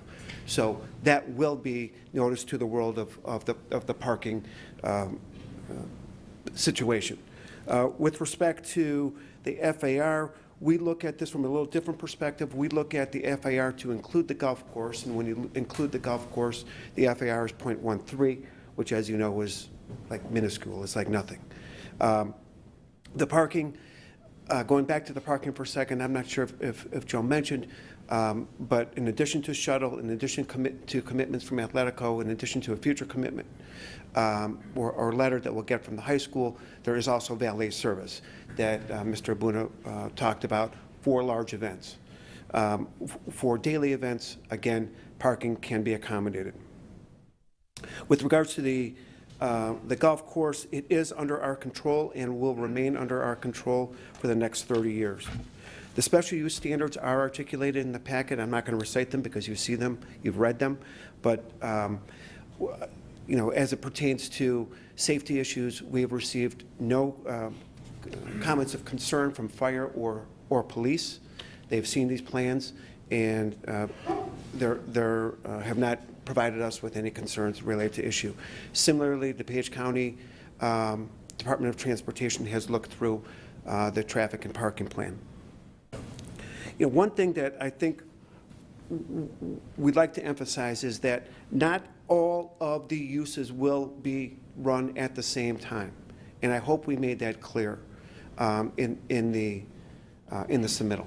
I think we look at it perhaps differently from staff. They're looking at that if you have all the uses at the same time, therefore the parking need will be X. It just won't happen. It's just not a possibility. And certainly that's something that we can address more specifically if we needed to in the development agreement. Why don't I just give a brief summation on that? When there's a major event at the natatorium that is generating the peak traffic, I think we all realize that's the, kind of the worst case parking scenario. We're going to sell the hotel out. This is a national event or a regional event. Hotel sold out, high rate. If I wanted to have a conference in the ballroom, I don't have any rooms to sell them. And from a profit maximization perspective, I'd rather sell it to a transient that's there for the natatorium. Furthermore, our agreement and part of our bid package to attract that event is going to say, hey, 50 feet across the aisle, the drive aisle from the natatorium is the ballroom entrance. And that's where the swimmers can go hang out all day and watch movies, and their parents can go and utilize the hotel and spend money on their food and beverage. We'll take the ballroom and turn it into a little bit of a deli. For the people that are there to spectate. So from an operational perspective, it simply will not happen, and from a business perspective, there's no reason for it to happen. Thank you. And just a couple final comments. With respect to the sidewalk that staff mentioned, we are certainly willing to do that. With respect to additional landscaping, we'll be happy to work with staff and do that. And with respect to moving the building, I think we have our experts here, and I think we also tried to explain in our submittal, it's just physically impossible to move the building further west, I believe, as staff has suggested. So with that, we're certainly available for any questions that you or the public may have. Thank you. We might have a few. Okay, I'm going to go to the public comment. I would ask that the public keep your talk to 5 minutes. We're going to be here for a long time. I know there's a lot of people who want to talk. So if, but when you do come up, if your objection has been noted before, if you just came up and said, I am so-and-so, and I wholeheartedly disagree or agree, leave it at that, so we can fit everybody in at a reasonable time. But like I say, I want to keep it at 5 minutes, so everybody has more than enough to say. So I'll open it to the public comment, and there's a gentleman behind you, that's raised his hand.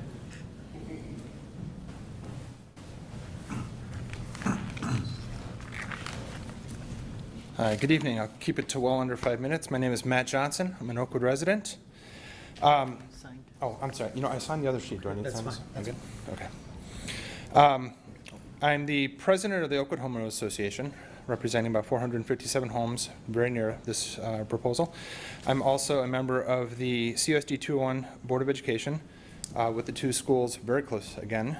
And I mention that because I want to emphasize that I am not here representing either of those at this point in time. Both of those organizations are interested in what's happening here, but they have not really had time to either poll their community and gather significant reason to stand one way or the other, or there's just more that we want to learn. So I am here as a resident individually at this point in time. I also apologize, I don't normally like reading in front of people, but I want to keep this short. I have limited time myself, so again, I appreciate your time. What I'm here to say, though, is that in these roles, what I have had is an opportunity to get a lot of public opinion from people across Westmont, both in the Oakwood community and within Westmont as a whole. There's been a lot of both for and against, and I'd say from what I have gotten, it's been about half and half. Those that know me, and there's a number of you here, know that I make every effort to be as objective as possible and to see both sides of the arguments in any situation. I've sought input, aside from what has come to me and been volunteered, and I've sought perspective from numerous people to try to put together an impartial stance on this matter myself.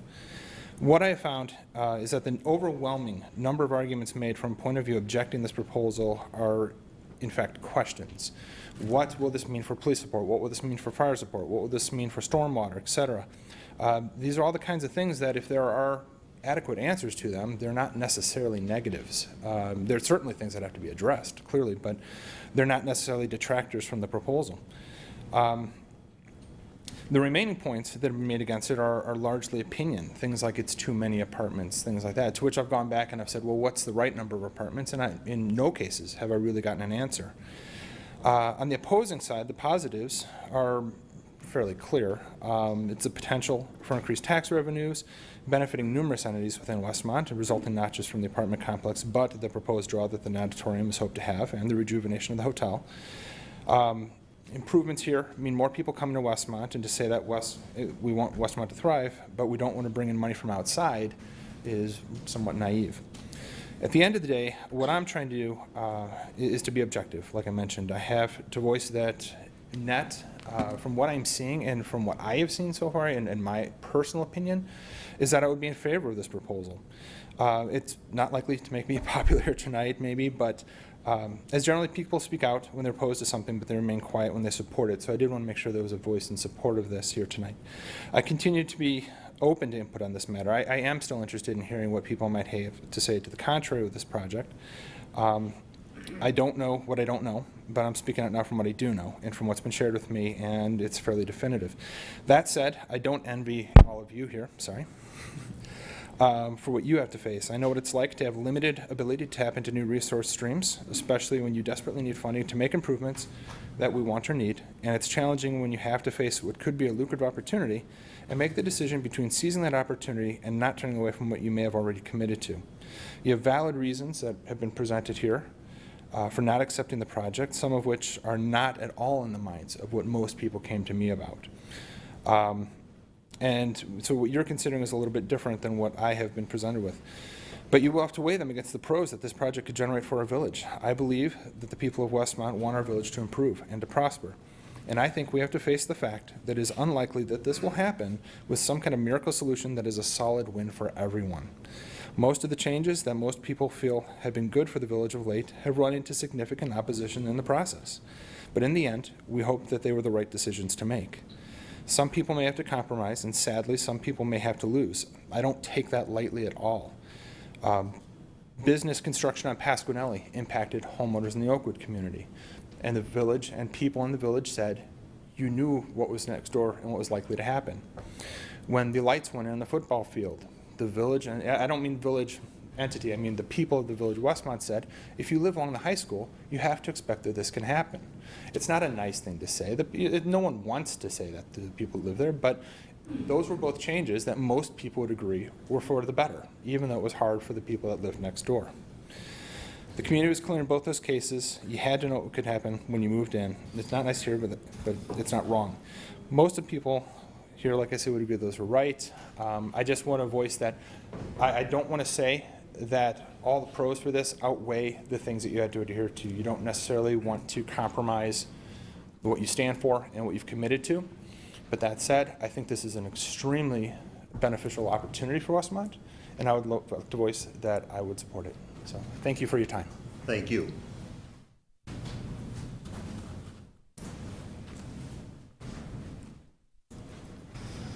Good evening. My name is Dave Chappie. I'm writing, I wrote this email earlier, so I just want to reiterate it. But I'm here to support the construction of the proposed world-class Westmont project that is currently under review.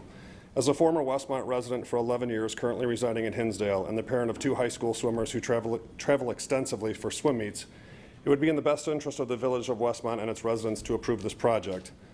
The world-class Westmont project will bring in millions of dollars to the village, employ hundreds of workers during the construction phase and beyond, and bring a world-class swimming facility to the village and to the state of Illinois that has never been seen before, but is urgently needed. I'm the parent of 2 highly ranked swimmers who have traveled to Minneapolis, Nashville, St. Louis, Indianapolis, Orlando, as well as all over the Chicago area and Wisconsin for swim meets. I have paid for countless hotel rooms, breakfasts, lunches, dinners, snacks, fast food, pool time, etc. over the past 10 years.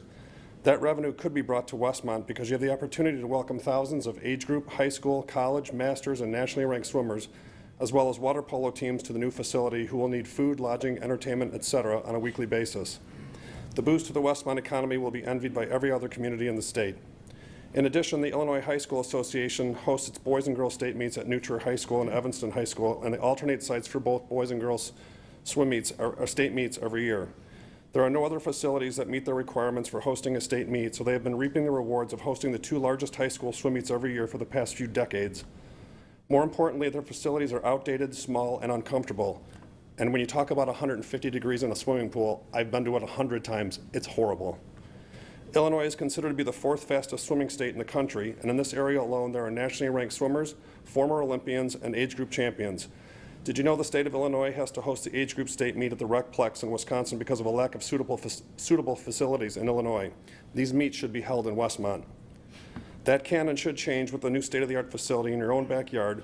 That will be a much-needed and valued facility for many years to come. It will also serve the entire community with leisure swimming and lessons for the community. The economic impact to the village of Westmont is tremendous. I wholeheartedly support this new project. And 2 points that I wanted to make that I've been hearing people talk. One is parking. And having been to hundreds of swim meets over the years, swim meets are scheduled in sessions. So there's a morning session and an afternoon session. It's not like you're going to a Cubs game and everybody shows up at the same time. It's scattered throughout the day. So people swim in the morning at 7 a.m. on Saturday and Sunday, and they leave when their events are done. Then the afternoon session comes in. So it's not like you've got 10,000 cars all coming to the same spot at the same time.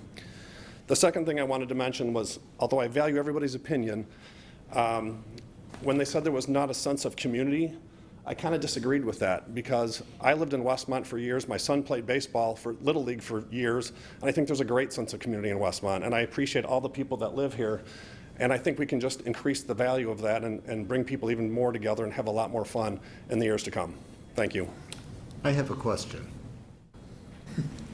Yes. You said the swim meets are staged. The people come and then they leave. They're staggered between morning and afternoon sessions. Very interesting. I wonder how many of them are going to stay at the hotel or just go back home. I can tell you that because I travel all over the country with my kids for swim meets. When you have a meet in Orlando, you have a meet in Indianapolis, All the swimmers who come from around the state, they stay overnight. We go down to Indianapolis, you don't come back that afternoon, you stay for I the can whole weekend. understand that, but when you're in Illinois and you live in Hinsdale, you gotta stay here overnight?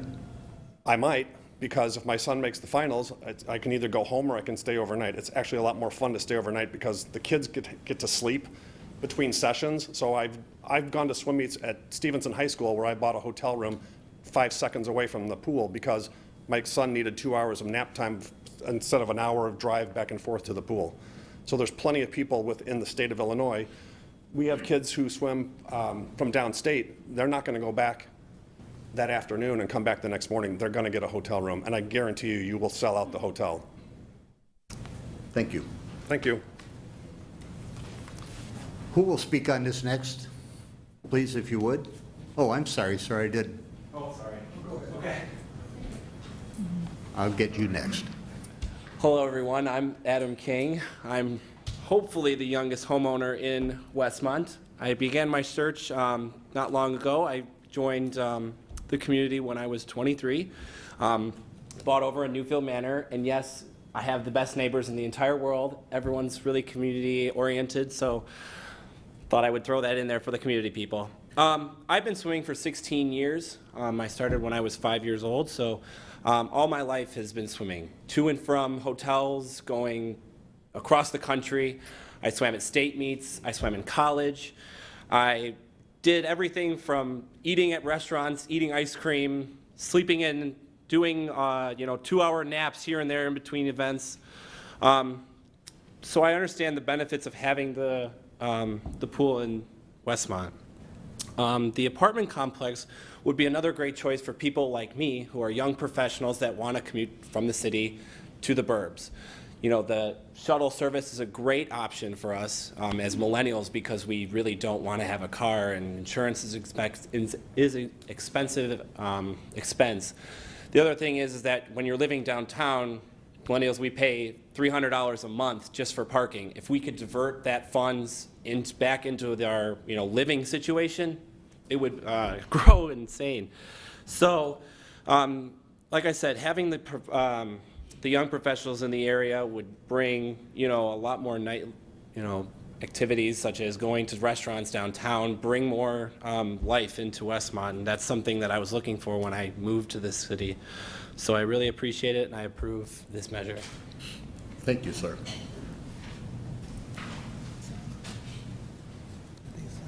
Do you need assistance?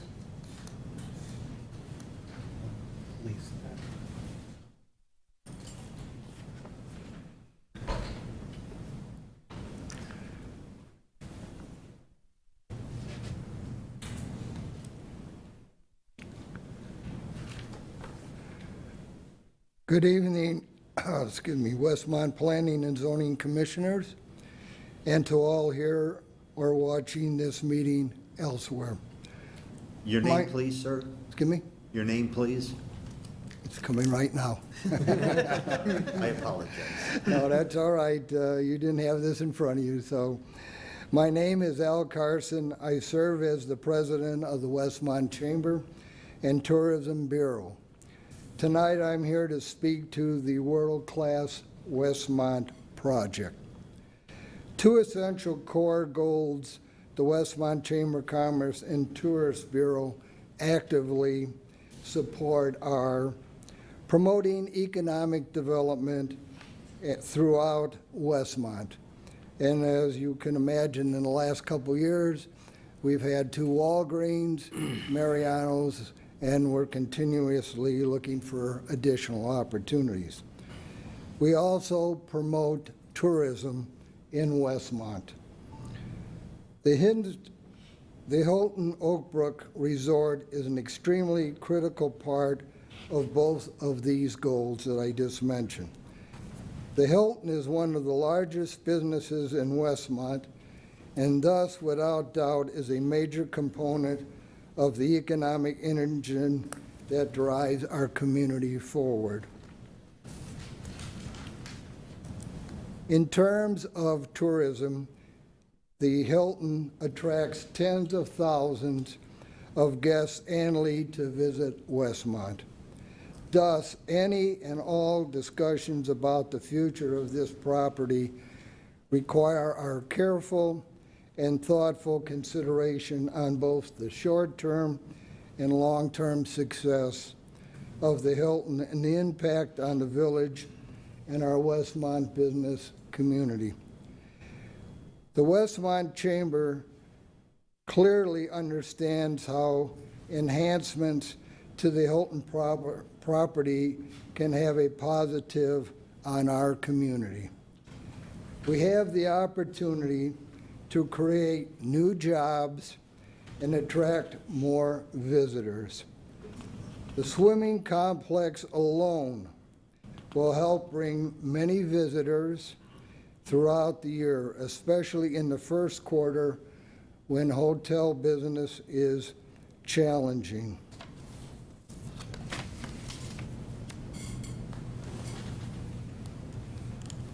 The swimming complex will put more heads in beds in Westmont and have a positive rippling effect on the entire local business economy.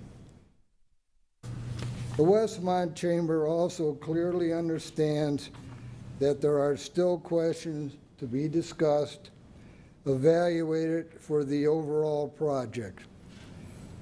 We ask that we work together in a professional, fact-based manner to give due consideration to how the Hilton can best serve the Westmont area for many years to come.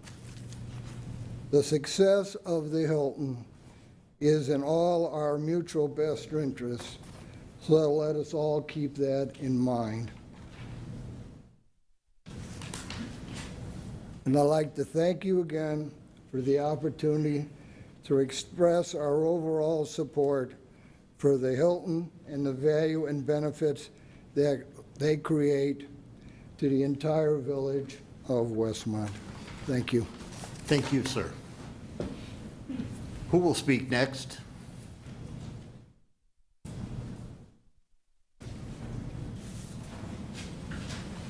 Hi, my name is Preston Bocus, a longtime business owner here in Westmont. I own Urban Tri-Gear, Swim, Bike, and Run. So I'm here speaking to you, letting you know that I think that this will be a big stimulus to the economy, not only in Westmont, but also the surrounding areas. My background also is in swimming, so I understand this whole thing with staying at hotels and, in fact, overbooking hotels in the immediate area. So not only will the Hilton potentially be sold out, but the clubhouse could potentially be sold out as well, right across the way. And I believe there's, is it a courtyard behind us? I'm not sure. Kitty court behind us. But I do believe that there's going to be a big impact on selling out on hotel rooms throughout the whole area of Westmont as well. So ever since that I saw the Westmont Swim Club leave the area, Westmont Swim Club, I saw a 30% reduction of regular visits from my clientele, from that particular team. By increasing another large team coming in, I feel that my business could grow successfully, not only in the swim, but also in the running and biking avenues as well.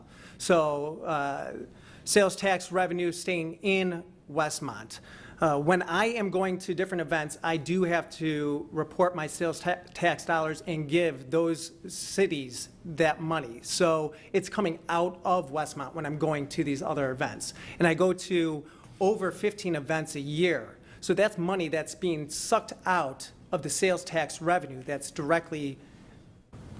could directly be spent right back here in our city. So I think that that's some sort of value right there. The parents that are in the swimming community are usually active parents as well. So by bringing them into my store in the community during these swimming events, I potentially have increased sales not only in the swim, but also on the running side as well. don't know if you know, but the average running shoe right now is around about $140 on an average. So that will definitely stimulate my store as well. I also, I think that the millennials in the apartment complex will also help St. James Crossing with the breakfast diner and also the new Dicka's restaurant that is coming into the complex as well. Over the 10 years that I've been in there, I've seen 3 restaurants fail. Now, by bringing in some young blood, hopefully they like to drink a little bit and have a good time, and having this sports bar that's in our community can actually thrive instead of dive.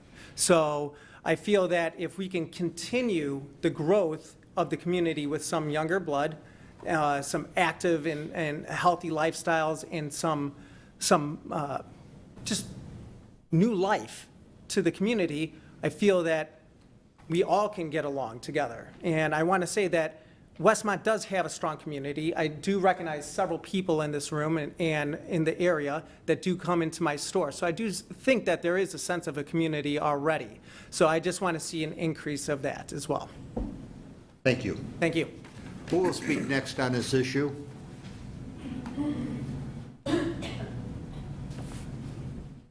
Good evening, sir. Hello, good evening. My name is Nerius Bega. I'm actually here to support this project, and a lot of things were spoken before: economical impact, community impact. I just wanted to give you probably a little bit more human touch of how swimming changed my life. I found out about this project when I was going through the interview process, and I'm joining the portfolio hotels at the end of this month. So I really got excited when I found out that a possibility of state-of-the-art natatorium can be coming to the Chicagoland.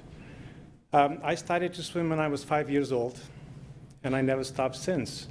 I swam through the high school, and then I went to the university because I was swimming and I was good at it. I made my first Olympic Games in 1992, and then I made my second Olympic Games in 1996 in Atlanta. And swimming was part of my life. I am a swimming parent now. I have 2 kids, both of them swimming. Chicagoland is my home, and I travel a lot with my kids for the swim competition. And to be honest with you, there is really not a lot of facilities around Chicago that you can go to. There's 2 pools that I can think of, actually, from top of my head. One would be the pool at the UIC that has a 50-meter pool. Another one at Northwest University that's on the northern side. And then it was mentioned, as it was mentioned before, for the Illinois State Championships, you have to go to across the border to Wisconsin. So, as I say, I'm here to support this project. I think it's a great project. I have no doubt that it's going to bring a lot of people from not only Illinois, but from all over the United States. Thank you. Thank you, sir.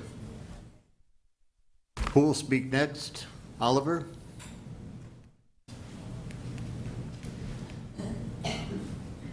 Good to see you, sir. Mr. Chairman, Board, I'm Oliver Bishop. I've signed in, by the way. I hearken back to the days when Westmont was in pretty sad shape. But I don't think we've ever seen, or if we have, there are very few of them, the number of waivers and variances that are being requested from a developer.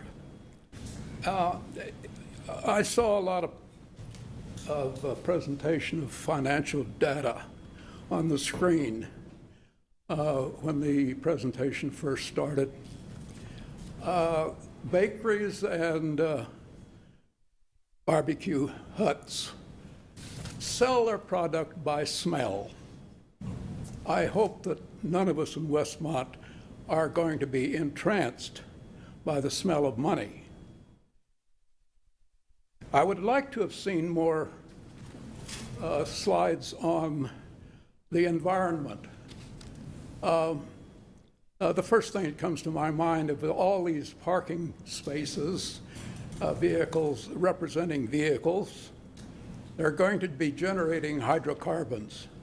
I noted the parking is in interior spaces. Where are the hydrocarbon emissions going? That was of some concern to me.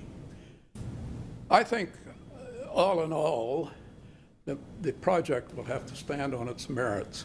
I would like to see in operation a comparable development of this type, close enough that we could see how well it's doing. I'd want one that had been in operation for some time. One thing I'd like to see too, while I'm asking, is that these units be condominiums. The reason for this is that a condominium board has certainly more control over the residences than a half a dozen building supervisors would have. That's all I have. Thank you very much. Thank you, sir.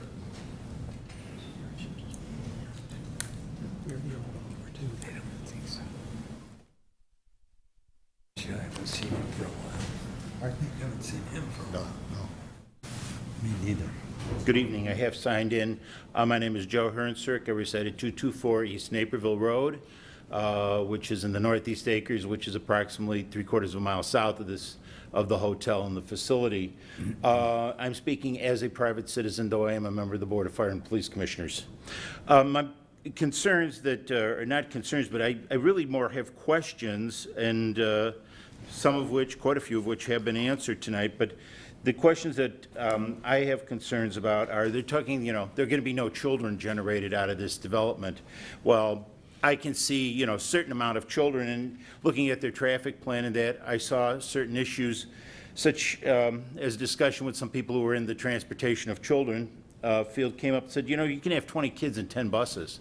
And you can have somebody on a special education bus. You have preschool, you have kindergarten at Manning School, you have regular school at Manning that would be on a different schedule bus. You have the junior high, you have the high school, you have several private schools, which could be dropping one child off here, one child off there, but you're going to have that traffic.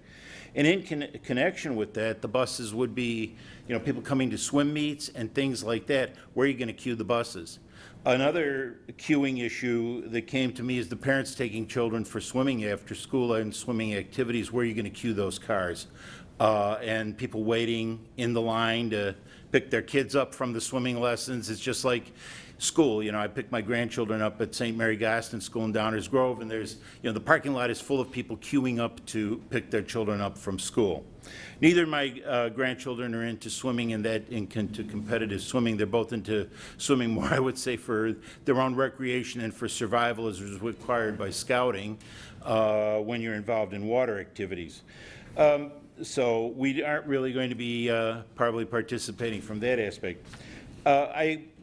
Something I didn't hear in there is, are the facilities on that property, the water facilities, adequate? Are we going to have to make additional extensions to water lines to support it? Flat Creek Water Reclamation District output for sanitary sewer. Do we have adequate storm sewer in the area? Are ComEdison facilities currently adequate that serve that area to serve this additional facility and building? Or are we going to end up with more poles along Cass Avenue and a bigger pole farm on Cass and Melrose Street than we already have today? Are the Nicor gas facilities adequate in the area?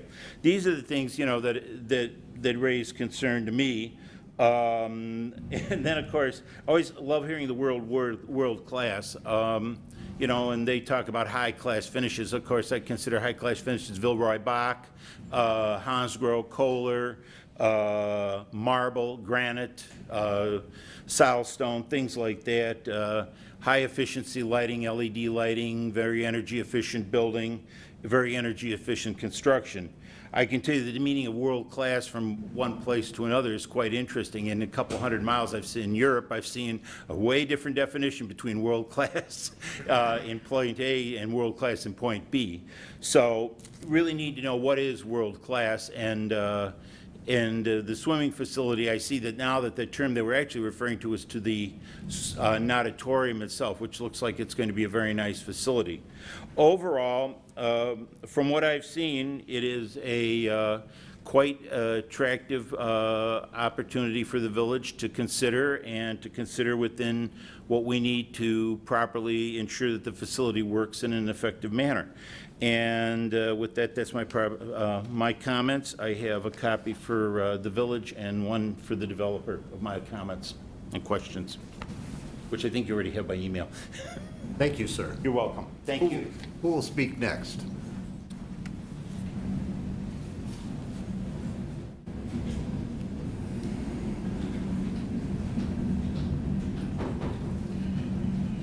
Hi, my name is Sue Arakello. I'm a 32-year resident of Westmont, and I have 3 boys that are all competitive swimmers. And they started at the Y when they were 3 and have continued through college. I've been involved with them in their swimming and stuff over the years, and historically, I kind of wanted to give you a little historical background. I was on the board for the Swim and Racket Club maybe 15 years ago, and it's a private club in Downers Grove, and we had tried to build a 50-meter pool and spent a lot of time, researching it, getting plans and stuff, and basically it didn't go through because of the amount of money that was required to build it, and it was private, and it would have to come from the funds of all the members. So that kind of fizzled out, and they weren't willing to work with Downers Grove to build the facility. So needless to say, that kind of fizzled. I also got involved when Westmont was looking at building a facility. That Ty Warner was going to donate the land, and I supported that. And I was very disappointed when that went to referendum for tax money for Westmont to pay to build the facility. Now, I'm kind of like, at this point in my life, I try to surround myself with positive people, with positive energy, and people that want to do things and make things better for people. And when, I know there's a lot of small issues that don't make everybody happy, but I think they can be worked through. And I think it's really great that you have somebody that wants to donate, to build a facility like this without requiring people to fund it, because I've been involved with the funding of trying to fund these things, and nobody wants it in their backyard, nobody wants to pay for it, and now you have somebody with energy that's positive, that wants to see things go forward and make Westmont a name. I can't see how you could pass up on that deal, but I'm all for it, and thank you for giving me the time to talk. Thanks. When you say you're all for it, if I might ask you, the natatorium or the apartments or both? The whole thing. Okay. I think the whole thing would be great. I've traveled, like a few of the other people had mentioned, I've traveled Oklahoma, North Dakota, Orlando for swim meets, where we've had to book hotels a year in advance. You finish the meet and you know you're going to be there next year, and you have to book it to get that hotel the next year. And it's for ease of getting back and forth to the pools, because when you're away and you go to a meet that's away, you don't want to have to rent a car. You could take a shuttle to a hotel and then just stay at that hotel, and the resources are right there for you. It really makes things easy. I see it's very well planned out. I know there are small issues that need fine lines to be worked out, but I hope those small issues can be overcome. And I think it would be a great thing. Thank you. Thanks. Gentlemen?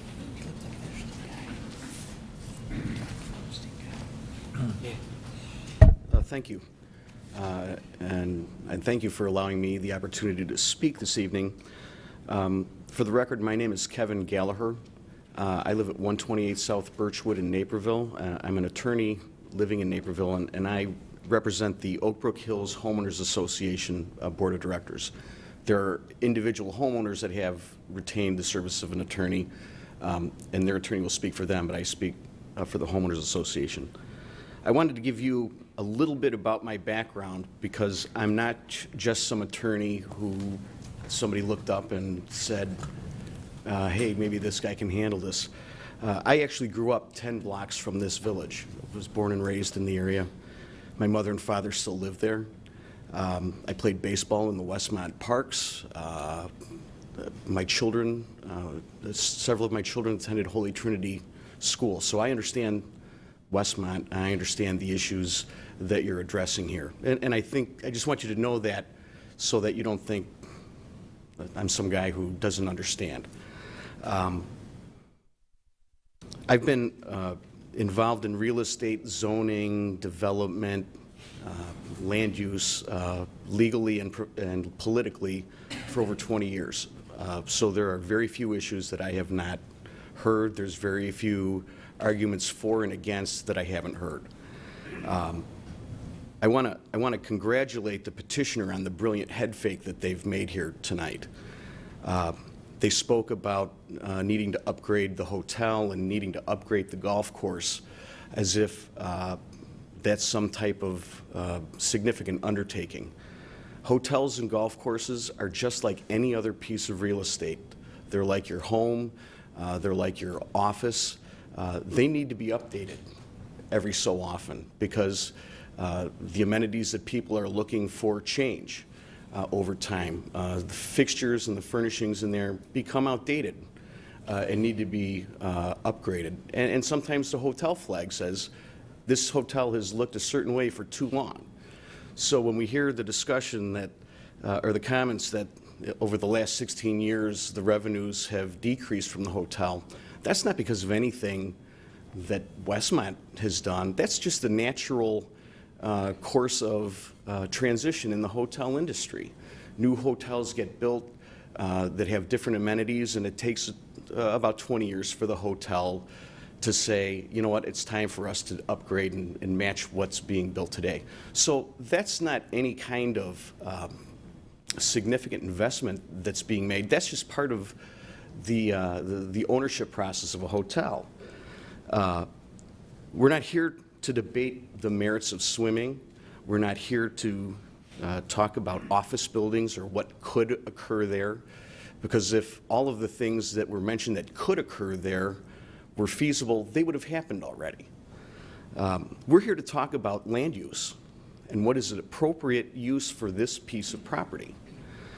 And I know you've all done this for a long time and you've heard the phrase 10 pounds of sand in a 5-pound bag. We don't have 10 pounds of sand. We have 25 to 50 pounds of sand. I'd just like to go through the criteria that you are to consider in as part of this proposal. The first is that the establishment, maintenance, or operation of the special use will not be detrimental to or endanger the public health, safety, morals, comfort, or general welfare. This parking, this facility is almost 950 parking spaces short, according to your own staff report. That's 2 municipal parking decks in a suburban community. That's how deficient it is.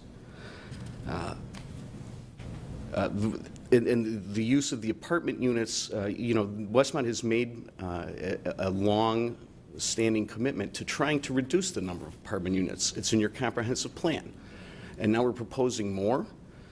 The special use, the second standard is the special use should not be injurious to the use and enjoyment of other property in the immediate vicinity for the purposes already permitted, nor substantially diminish or impair property values within the neighborhood.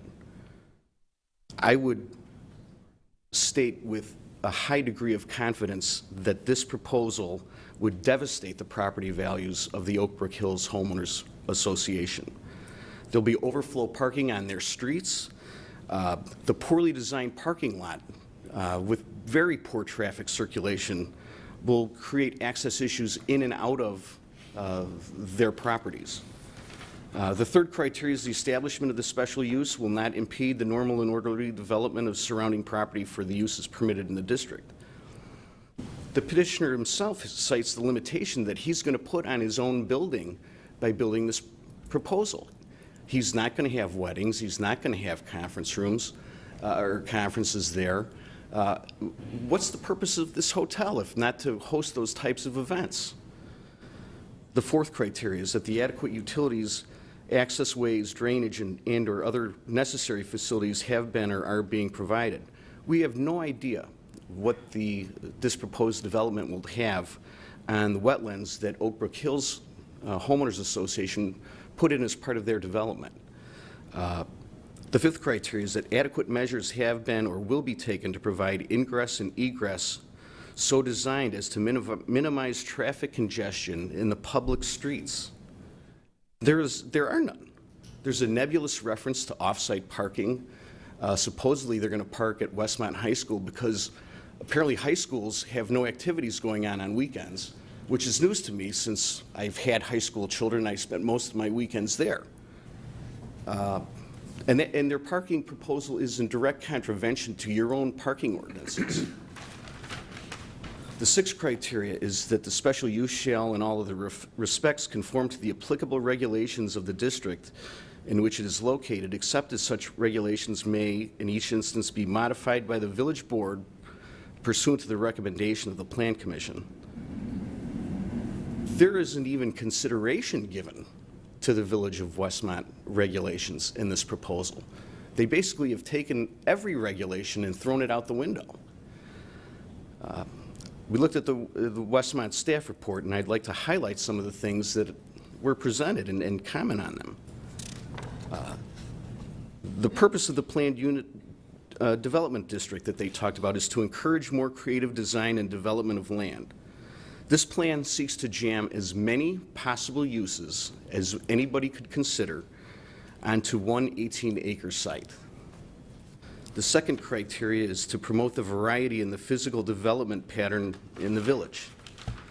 This is not a development plan. This is an apartment building in a particular location that is not in keeping with the hotel use or any other type of conditional use.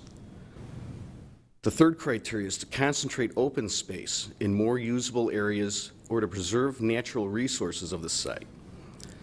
The petitioner's description of open space in their petition is the balconies on the apartments, the completely shaded courtyard that's surrounded on three sides by a 7-story building, the shared residential parking in the parking deck. And I'll get to that, elaborate on that a little bit further. The fourth criteria that your staff report cited is the greater creativity and flexibility in environmental design than is provided in the code while preserving the health, safety, order, convenience, prosperity, and general welfare of the village. The Village Comprehensive Plan states in Chapter 2, page 9, that 80.5% of Westmont residents oppose more apartments and rental units. And I would comment that the comprehensive plan is not some dusty old document that has been sitting on a shelf for years and years. It was adopted in 2013.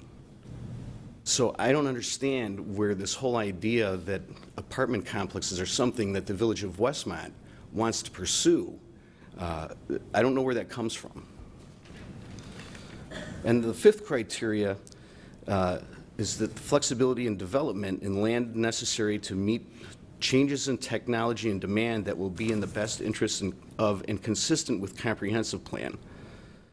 This proposal completely throws the comprehensive plan out the window. The final criteria that the staff looked at was to provide more efficient allocation and maintenance by private initiative of usable open space. And I'm going to stop there because I don't even know why open space is in the report, given the fact that there is no open space provided. They're requesting a parking waiver of 923 parking spaces. The requested waiver, as I mentioned before, is the equivalent of not one, but 2 downtown suburban municipal parking decks. That is a huge undertaking. The reduced parking standard for the multifamily development They're seeking a reduction in parking standards that you adopted just last year. You reduced the parking standards for apartment complexes with an understanding that there was some type of less need for vehicles. And they've taken that standard, that already lowered standard, and tried to shave it even further down. The reason the village reduced the parking standard was in anticipation of transportation-oriented developments in the downtown area. And true transportation-oriented developments have been extremely successful. You just need to ride up and down the Burlington Northern to see the number of apartment buildings that have been built along the tracks. And then they're all flourishing.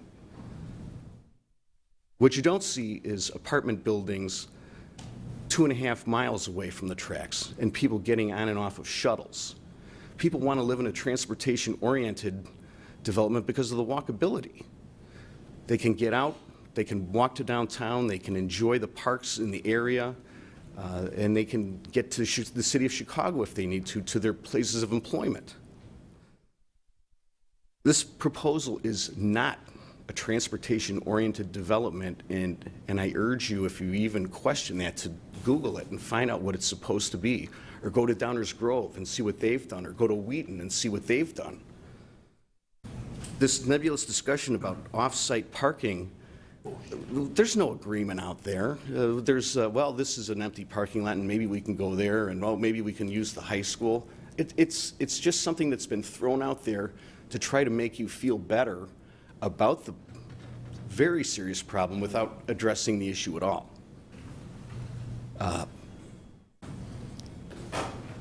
What we've heard tonight from the petitioner makes me and my clients even more concerned. They're talking about an enterprise car rental facility of some sort, that they're already going to have cars there that aren't accounted for in the parking plan.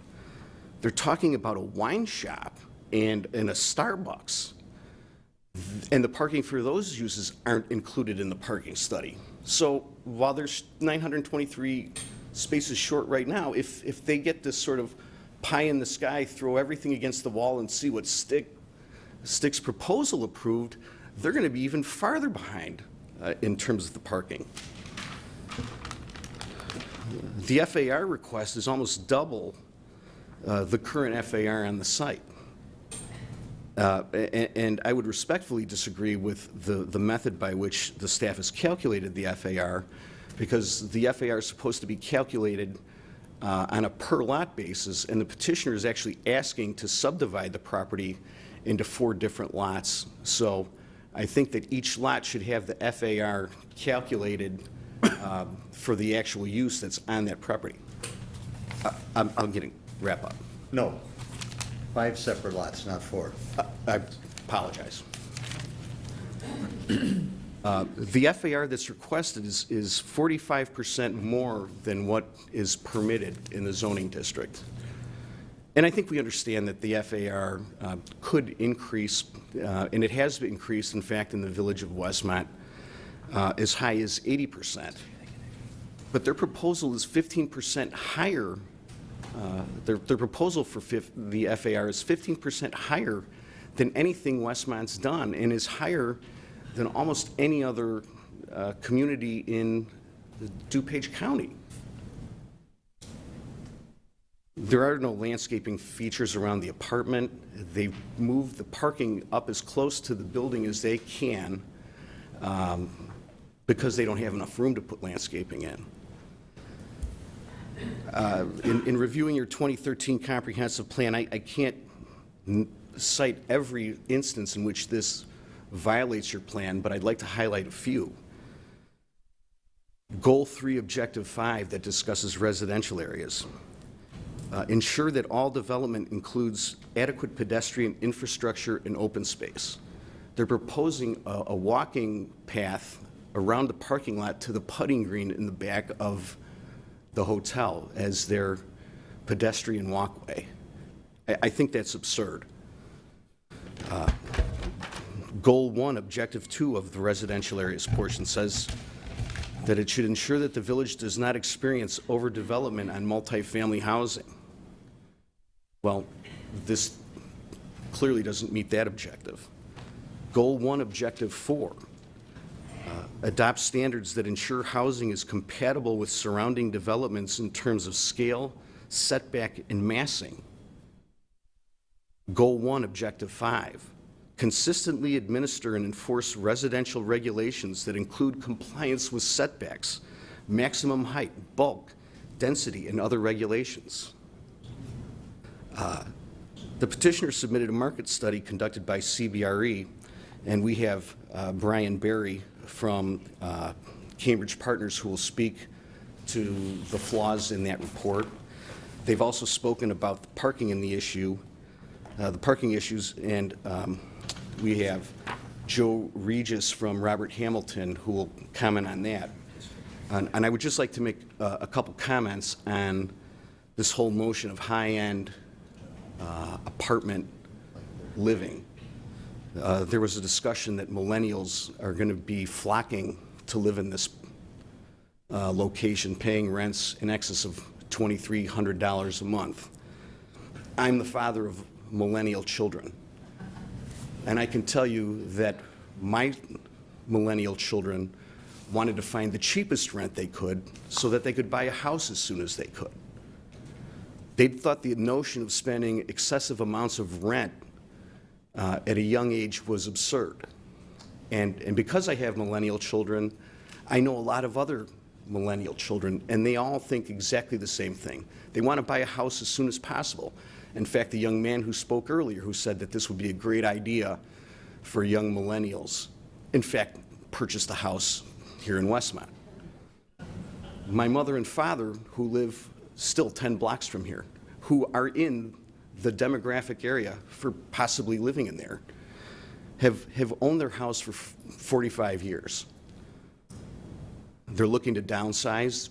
All of their friends are looking to downsize. Ironically, most of them haven't paid rent, or I'm sorry, made a mortgage payment in about the last 20 years. So the notion that they're going to go from paying nothing for housing to $2,300 plus to rent a home is absurd. They'll buy a condominium, they'll buy a townhome, but they're not going to pay rent. I think some of the comparable proposals that the CBRE used to compare this development with other developments in the area that have been successful is significantly flawed. They cite the Seven Bridges development in Woodridge. Well, Seven Bridges was a part of was a massive development that included significant office spaces, significant recreational spaces, significant commercial spaces, including over 10 different restaurants. It includes a movie theater. So that's what a transportation-oriented development is. They cited the Wheaton 121 project, which is located 1 block from the Wheaton train station in downtown Wheaton. That's a transportation-oriented development. The notion that a development located 2.5 miles away from a train is ridiculous, because I don't believe these people are going to want to get on a waiting list to get a parking pass to park in Westmont or Clarendon Hills or Downers Grove. And if you're paying that kind of money, you're not going to ride a shuttle to the train. I would like to ask that Brian Berry step forward to speak with respect to the analysis of the development. Okay, I'm going to let Brian go. I have two people that are kind of... Are you both symbiotic or one with the other? Or? We've retained them as our experts. Oh, okay, then, because then I'm going to give the petitioner time to rebuttal. That's fine. 5 minutes. No, go right ahead, please. Okay, I have a question. If he's representing people in that area, why are they not here representing themselves? We are.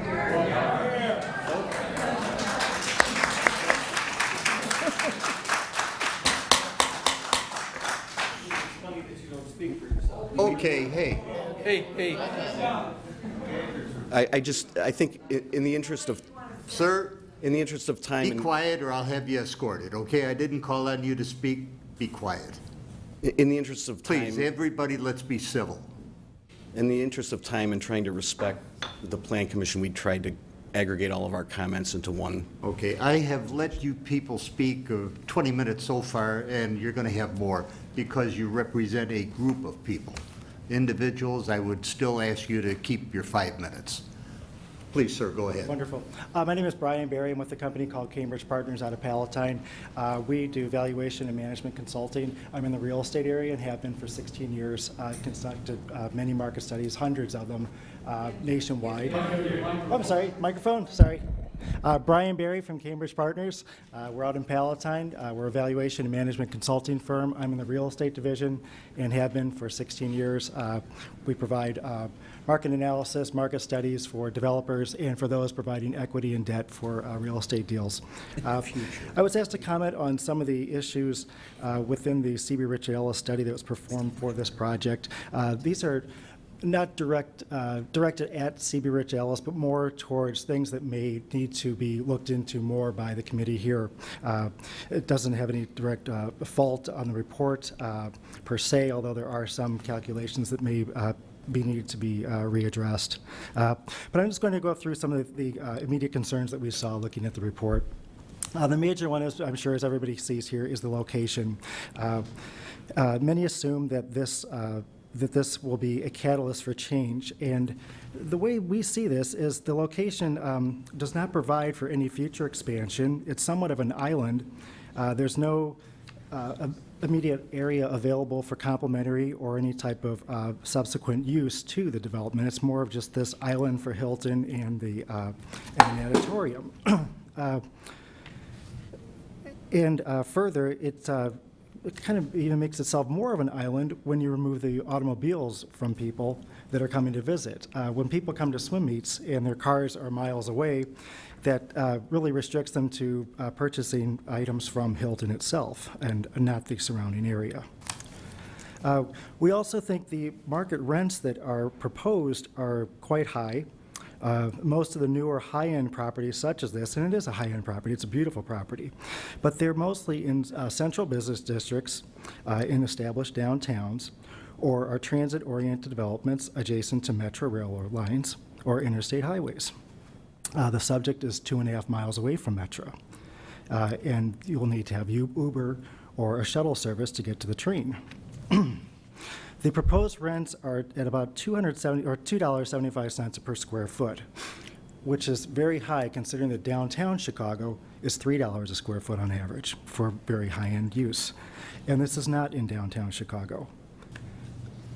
We believe the unit count is extremely high. If you look at the most recent product that's been brought online, such as this, it's along railroad lines. It's in Arlington Heights or Naperville, where a lot of those are condominiums also. But you don't see something of this nature built so far away from everyday amenities, metro commuter lines, and highways. Somebody had actually brought up how well other properties are doing that are like this. There are several that have been built away from the real transit-oriented type developments, and those are the Tapestry of Naperville. That was brought online in April 2014 and is 58% occupied. The Tapestry at Glenview was brought on in November 2014 and is 28% occupied. We have one Arlington Place that was brought on in June 2014 and is 34% occupied. At the Oaks at Vernon Hills, which was brought on in August 2014 and is 40% occupied. Those are well beyond the 24-month period that is suggested by the C.B. Richard Ellis study.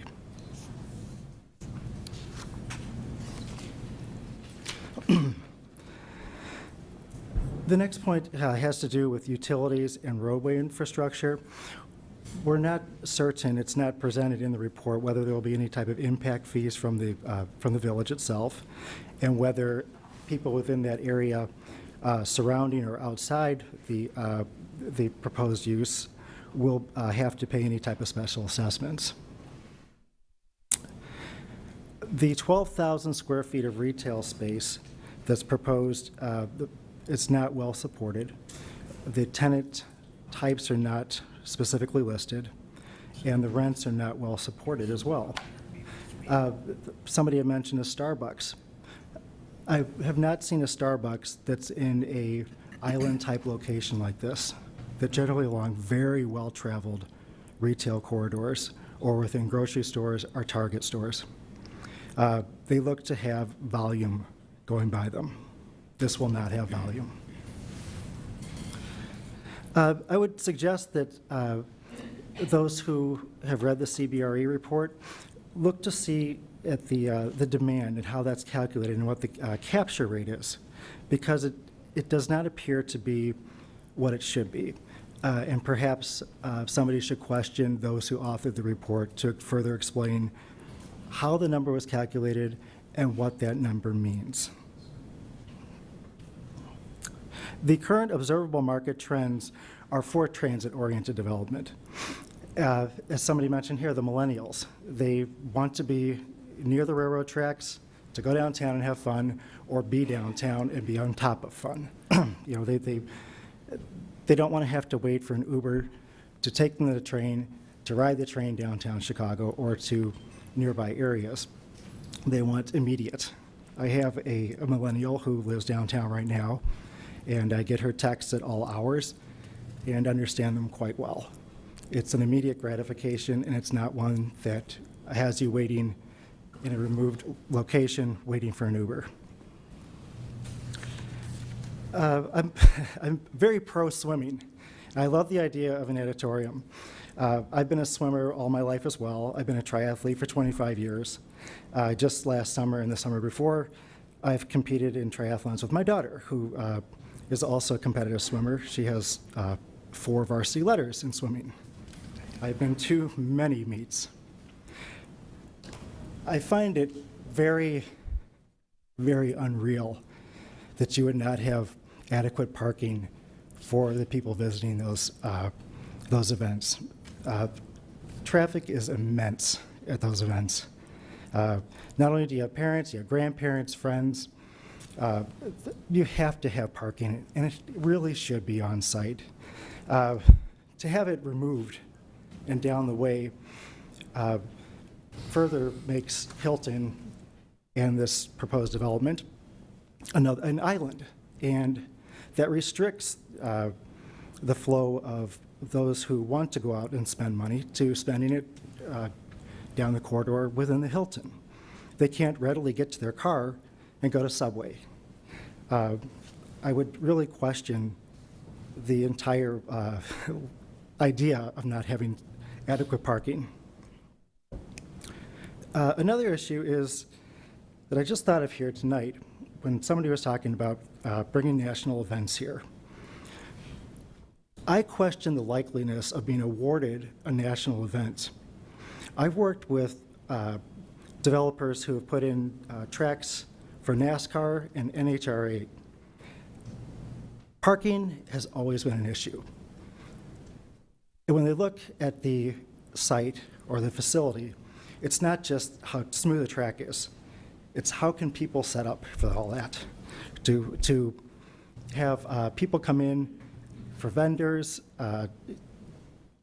you have to have adequate parking, and it can't be down the way. So those are really our big points.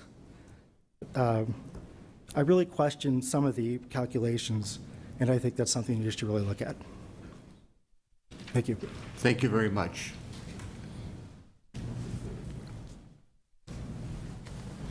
Next, I'd like to ask Joe Regis, who's our traffic consultant from Hamilton Partners, to speak. I've already signed in. My name is Joe Regis. I'm a principal at Robert E. Hamilton Consulting Engineers out of Joliet. We were hired to review the parking of both the existing use and the proposed uses in conformance with the national standards, generally Institute of Transportation Engineers, and Westmont Village Code. In short, for the existing uses, and I'm going to use some easy to describe or discuss numbers, there's a need for the conference center, the golf course, the hotel, the retail, the restaurant in the hotel of approximately 1,000 spaces, whether it's calculated from the national statistics or from your own code, it's 1,000 spaces.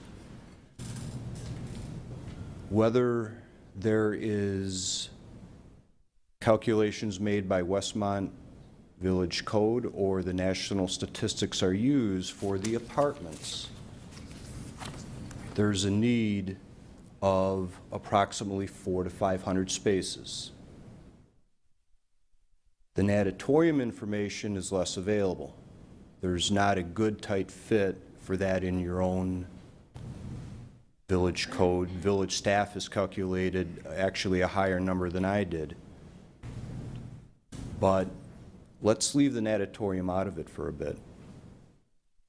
The one thing that jumped out at me that the analysis where this thing might become an issue is, again, leaving the natatorium out of it. If the existing hotel golf course is maximized, there is a need for 1,000 parking stalls. If the apartments are added in and there's an additional 400 or 500 spaces that are needed for the apartments, that's a total of 1,400 to 1,500 vehicles in a parking lot that is meant to have somewhere between 1,250 and 1,300 vehicles when done. That's 550 in the surface lot, 700 in the parking garage. So for the existing use and one of the additional proposed uses, the apartments, there is a deficiency. If the natatorium use is added, and again, the numbers are not as well defined. I believe the applicant estimates approximately 100 vehicles on a typical day, which is a reasonable way of doing it. My numbers were based on your code for the closest use were approximately 300 vehicles. I believe village staff is in excess of 600 vehicles. You see the variance in those numbers. And I think it's important to note that depending on how the traffic is managed, it's okay to have an off-site facility. Your own village code requires for off-site parking facilities that there's some common ownership. The use that's requiring the off-site parking, the building itself, whether it's the natatorium, if there's off-site parking a mile away, 500 feet away, there has to be common ownership. If this is not done well for the people living in the residences, the overflow parking, in my professional opinion, the first place it will go is on Willowcrest Drive, east of Cass, followed immediately by people parking inside the residences. Not only does your own requirements ask for an analysis of traffic congestion, is it injurious, but with cars parking on both sides of Willowcrest, that will occur. People both using the facility and the residences of Oak Brooks, people will have a tough time getting in and out. The spillover from there is hard to estimate, hard to guess how far people would be willing to walk if it is not well handled. In conclusion, without the necessary available on-site parking for 2 different conditions, whether it's the hotel plus the apartments, which is deficient by several hundred and does not meet your village ordinances, or whether it's the natatorium added on top. 900s come from village staff. We were less than that because we calculated less of the parking need for the natatorium. Does not meet your own ordinances. It's in there for a reason. It's in there to protect both the people using the facility and other residents of the village of Westmont. Thank you.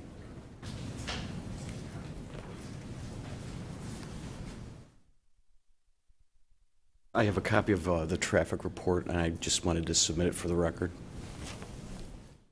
Thank you. Rebuttal, please. Oh.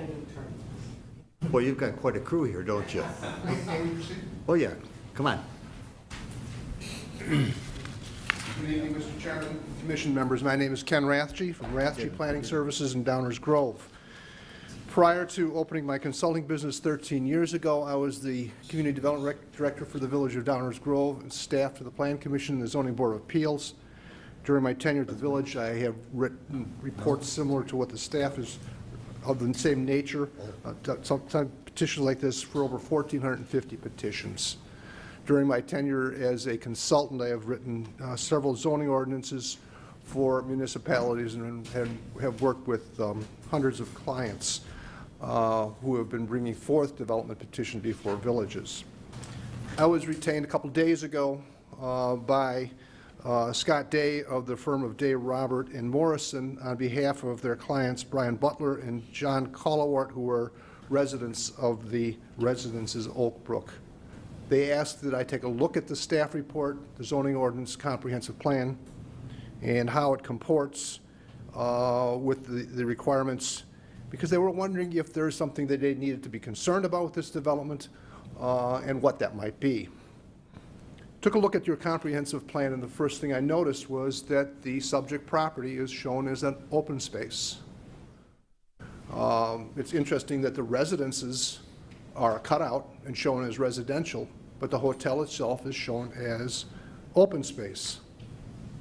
Now, the ordinance that was amended, think about just a little over a month ago to permit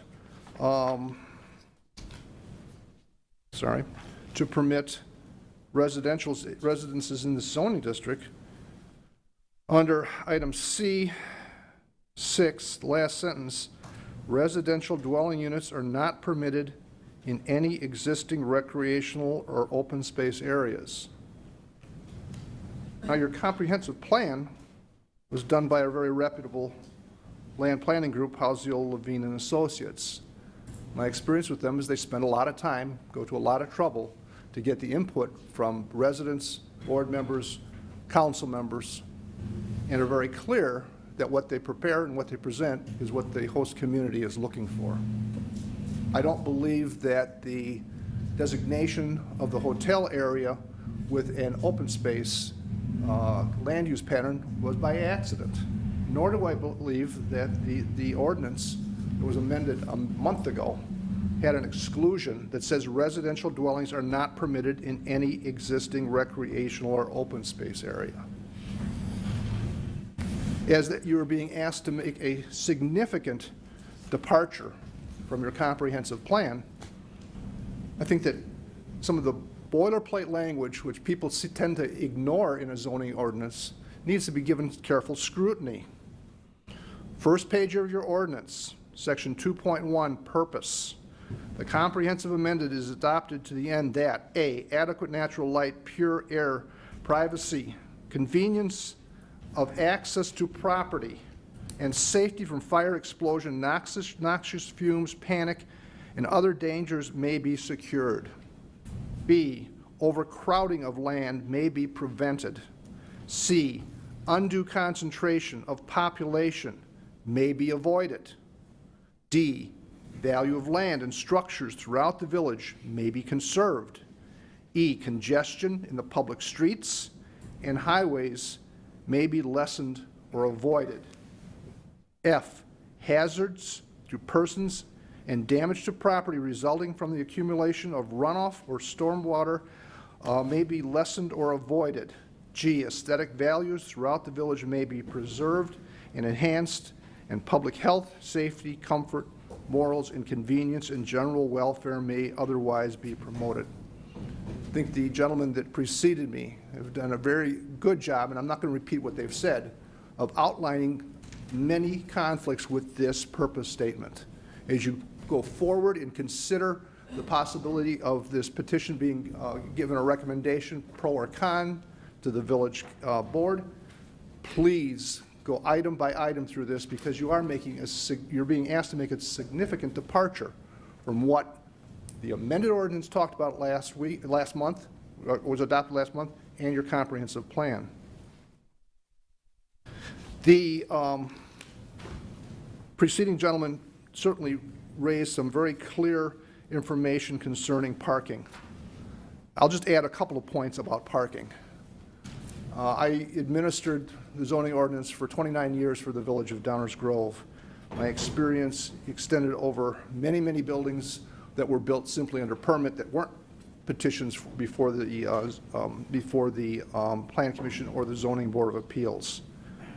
I took a very careful look at your parking requirements based on having read dozens of zoning ordinances and doing research and preparing ordinances for other communities as well as for my former community. The parking requirements that you're asking for a developer are very reasonable. When I see variations from parking requirements, they tend to be in single-digit reductions, certainly single-digit percentages.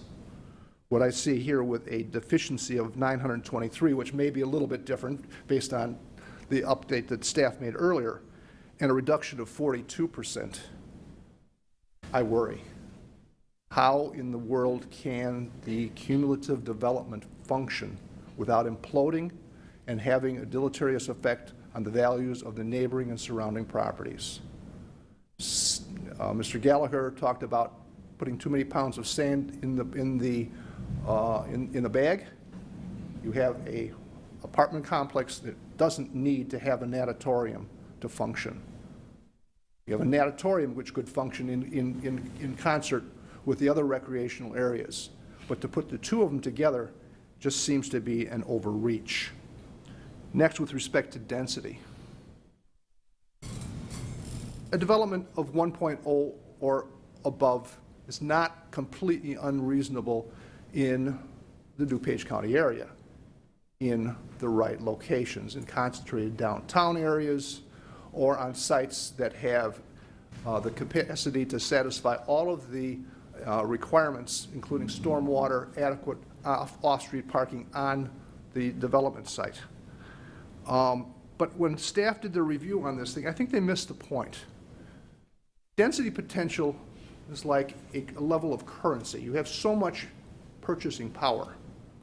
At a 0.5 floor area ratio, given that the hotel has a floor area of 308,800 square feet, a 5.0 floor area ratio eats up the development potential for 14.17 acres. You don't get to take the density for a non-residential use and then double dip and take the density for a residential use and have those, double dip and be subtracted twice. The density for the residential, I think for the two-bedroom is 8.2 dwelling units per acre, and for the one-bedroom, 11.47 units per acre. Giving them the benefit of the doubt that they have 18 acres, and I use 14, a little bit more, 4 acres of density potential is left on the so-called development site. 4 acres will allow 32 two-bedroom units or 44 and a fraction one-bedroom units, not 330 units. They need to have a much bigger site in order to have that happen. I think Mr. Gallagher talked very eloquently about the lost opportunities, missing things like sidewalks and stuff. But keeping my presentation brief, I'd like to draw your attention to some of the language you have in section 10.01, which is the parking section. I apologize for reading these sections, but I want to make sure that you understand what the language says and the audience understands it. Section 10.1 says, when the intensity of use of any building, structure, or premises shall be increased through the addition of dwelling units, gross floor area, seating capacity, or other measurement, such additional parking and loading facilities as required herein shall be provided. Section 10.02, existing parking facilities. Accessory off-street parking facilities in existence on the effective date of this ordinance and located on the same lot as the building or use served shall not thereafter be reduced below the requirements for a similar new building or use under the provisions of this ordinance. We have 900 some parking spaces, which seems to be, just slightly below maybe what the current ordinance would require for the hotel, the convention center, and the rest eating facilities. Now you're going to reduce it, double up on the demands for it, and not provide any for a 1,200-seat natatorium. 3, with respect to these off-site parking provisions, the framers of your ordinance anticipate this. They have a very well-prepared, eloquent set of standards. In cases where parking facilities are permitted on land other than the lot on which the building or use served is located, such facility shall be on a lot in the same possession of the title holder of record as the lot occupied by the building or use to which the parking facilities are accessory. A covenant running with the land must be recorded in the office of the Recorder of Deeds, DuPage County, Illinois, on the lot upon which the off-street parking is located, which prohibits any other use of that lot. And a certified copy of the recorded deeds, a certified copy of the Recorder of Deeds, DuPage County, Illinois, of the recorded covenant is deposited with the building inspection. Now, this section goes on a little bit further about how those covenants can be lifted. But in the essence of time, they talk about using Athletico's facilities off-site in Oak Brook and off-site in Westmont, but those parking spaces are already accessory to a principal use. You talk about using the high school. Those parking spaces are already accessory to another use. Your language is very clear about this. My final comment concerns the notion of waivers in a plan development. Under application of regulation, A, overlay district. The plan development district regulations shall supplement the regulations of the existing underlying zoning district and may, as set forth in this section, modify or nullify specific regulations of the underlying district. Parking spaces are not a requirement of a specific zoning district. They are a requirement of the entire zoning ordinance. As such, if there's going to be any departure from the standards of your ordinance, I believe that the framers of the ordinance clearly wrote this in a way that obligates consideration of, publication of, and satisfying the standards for a variation. I can read the standards for a variation if you like, but they are substantial. I don't believe that the petition was published with variation in mind, and nor were any of the standards provided, including particular hardship and inability to make an economic return on the property. In the essence of time, I will end my presentation now and ask for Mr. Scott Day.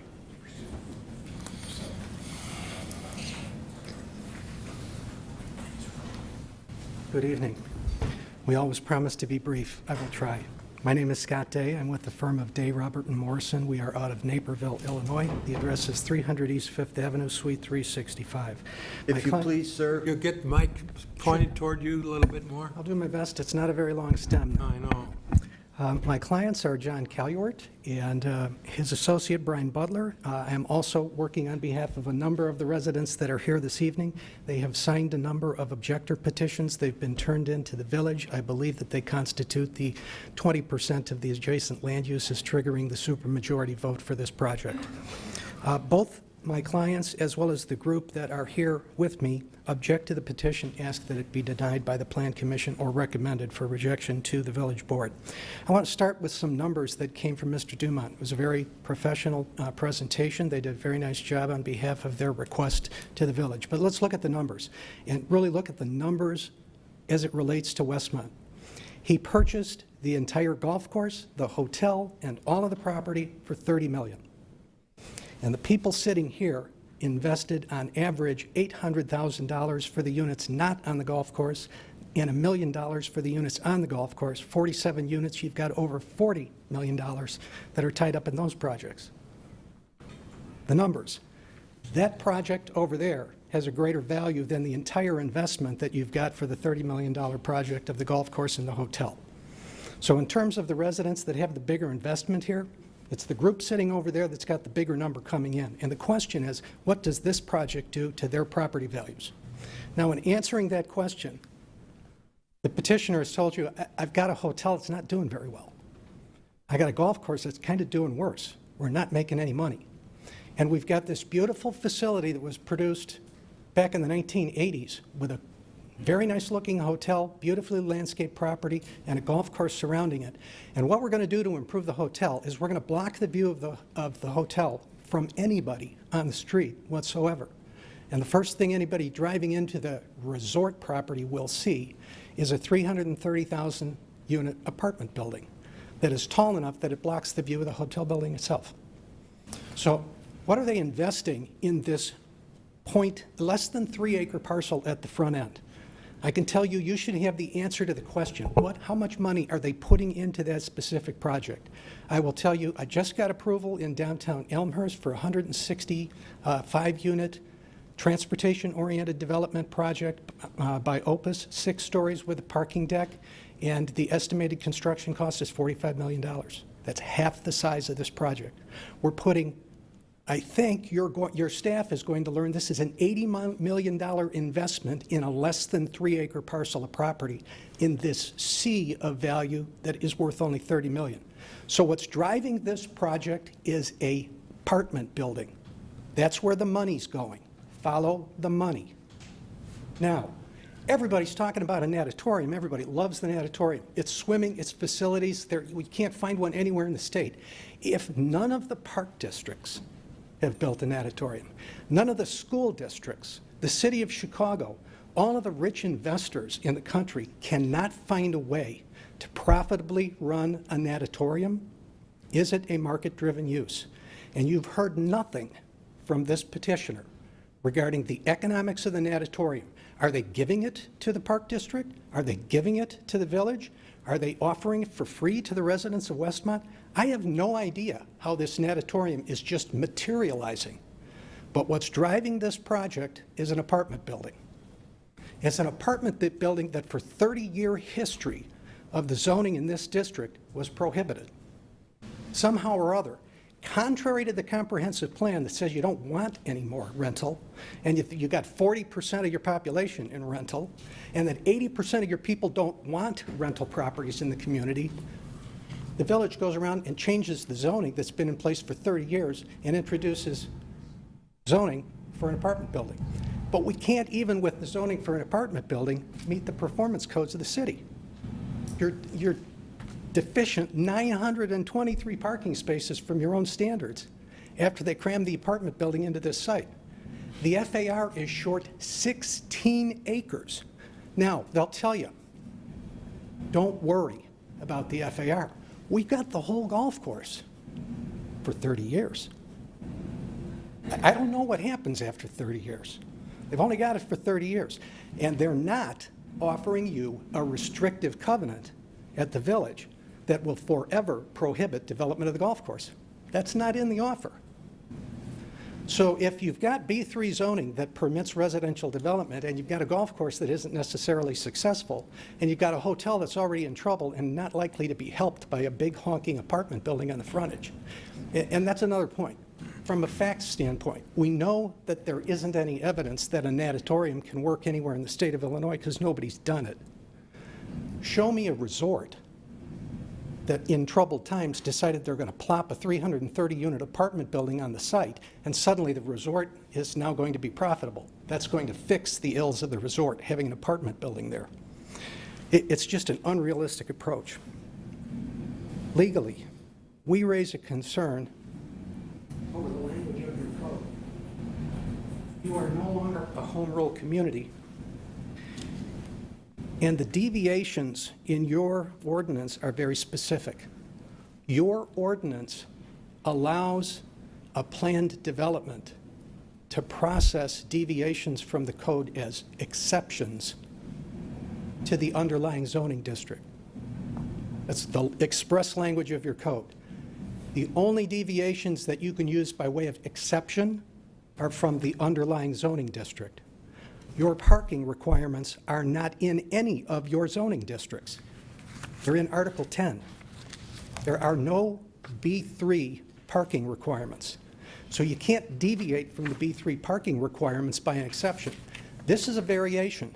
The notice for the variation wasn't appropriate, and the standards for the variation have not even been addressed. The applicant didn't think he had to prove up any standards for a variation. I think legally, for a non-home rule community, you have to go with the text of your code, and this code doesn't permit an exception from the parking regulations in Article 12 or 10.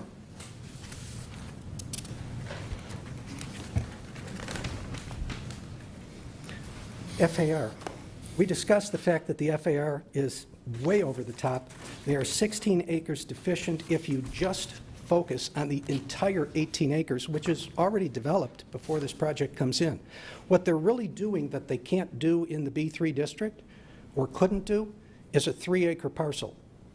And the FAR, if you just compare the density of the apartment building to the FAR of that site, according to your staff report, it's 6 times the permitted 0.5 FAR in the B3 district. 6 times greater. So the parking's deficient by 923 units, and the density of that apartment site is 6 times what is permitted by your code. Missing historical records. I've only been in this project for a week. Your staff has gotten numerous letters from objectors and concerns. And I can tell you that the questions that I've got as an attorney regarding what's happened on this property, they date back to the inception when the village wrote your B3 zoning regulations.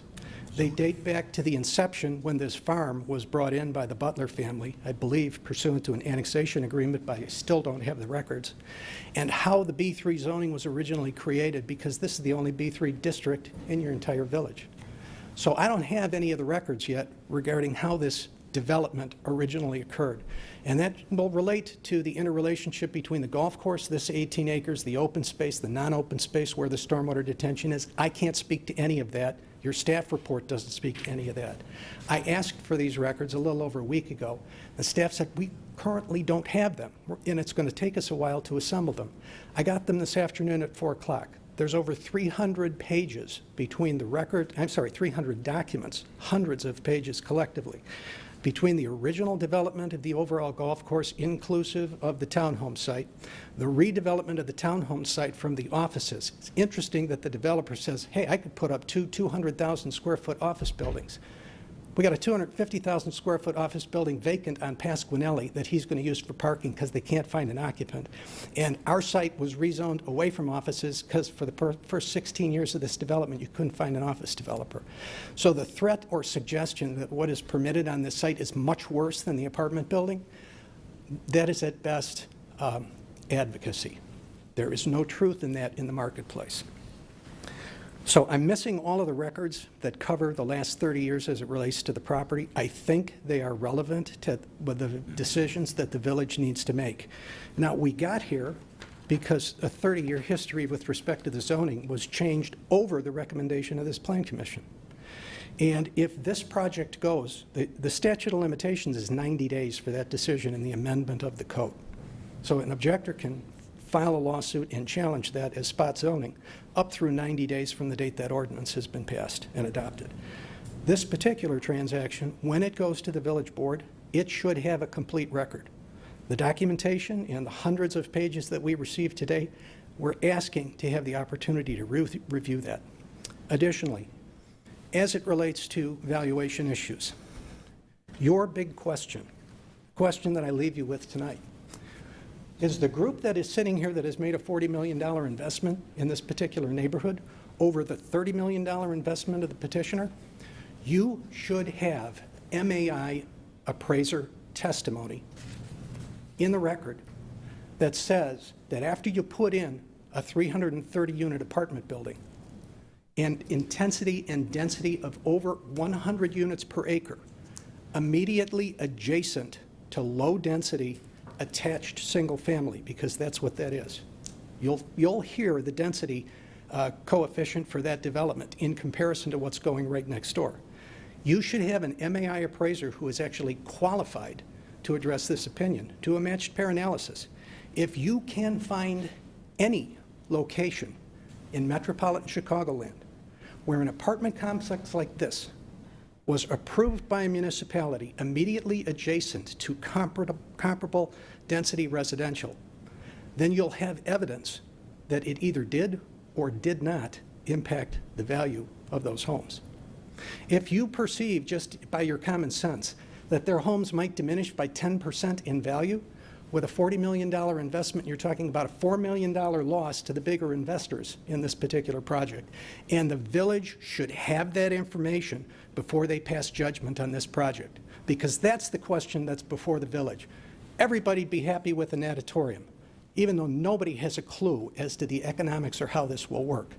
But in order to get the natatorium, you've got to swallow a land use that doesn't belong in the B3 district. And you should know if that land use, with the FAR deficiencies and the parking deficiencies, are going to crush the value of the people that invested in this community. That's the question that you should have. You don't have that testimony. And although Brian Bamba is a fine broker, I've known his dad, I've known Brian for many years, he is not an MAI appraiser. He is not qualified to answer that particular question, and you should have that answer, whether it comes from us over 30 days that you may give us to get the answer, or whether you insist that the applicant submit that testimony. You should have the answer to that. Thank you.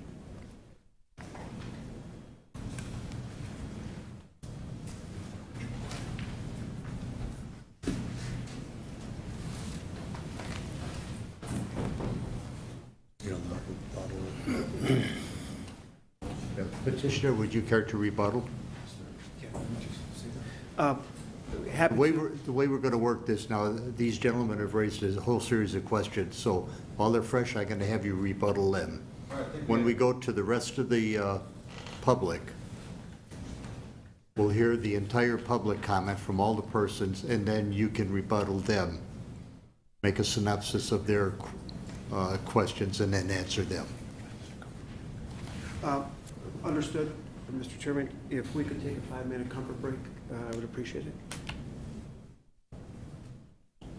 Motion to take. Motion to recess. Yeah, so all I'm asking is for 5 minutes. We've been sitting for 3 hours, and I think everyone confuses themselves. Okay, motion for 5-minute recess. So moved. Second. Motion by Commissioner Pill, seconded by Commissioner Thomas. Question on the motion. Roll call, please. Commissioner Carmichael. Yes. Commissioner Sharp. Yes. Commissioner Van Buren votes yes. Commissioner Pill. Yes. Commissioner Thomas. Yes. Commissioner Bartel. Chairman Richard. There's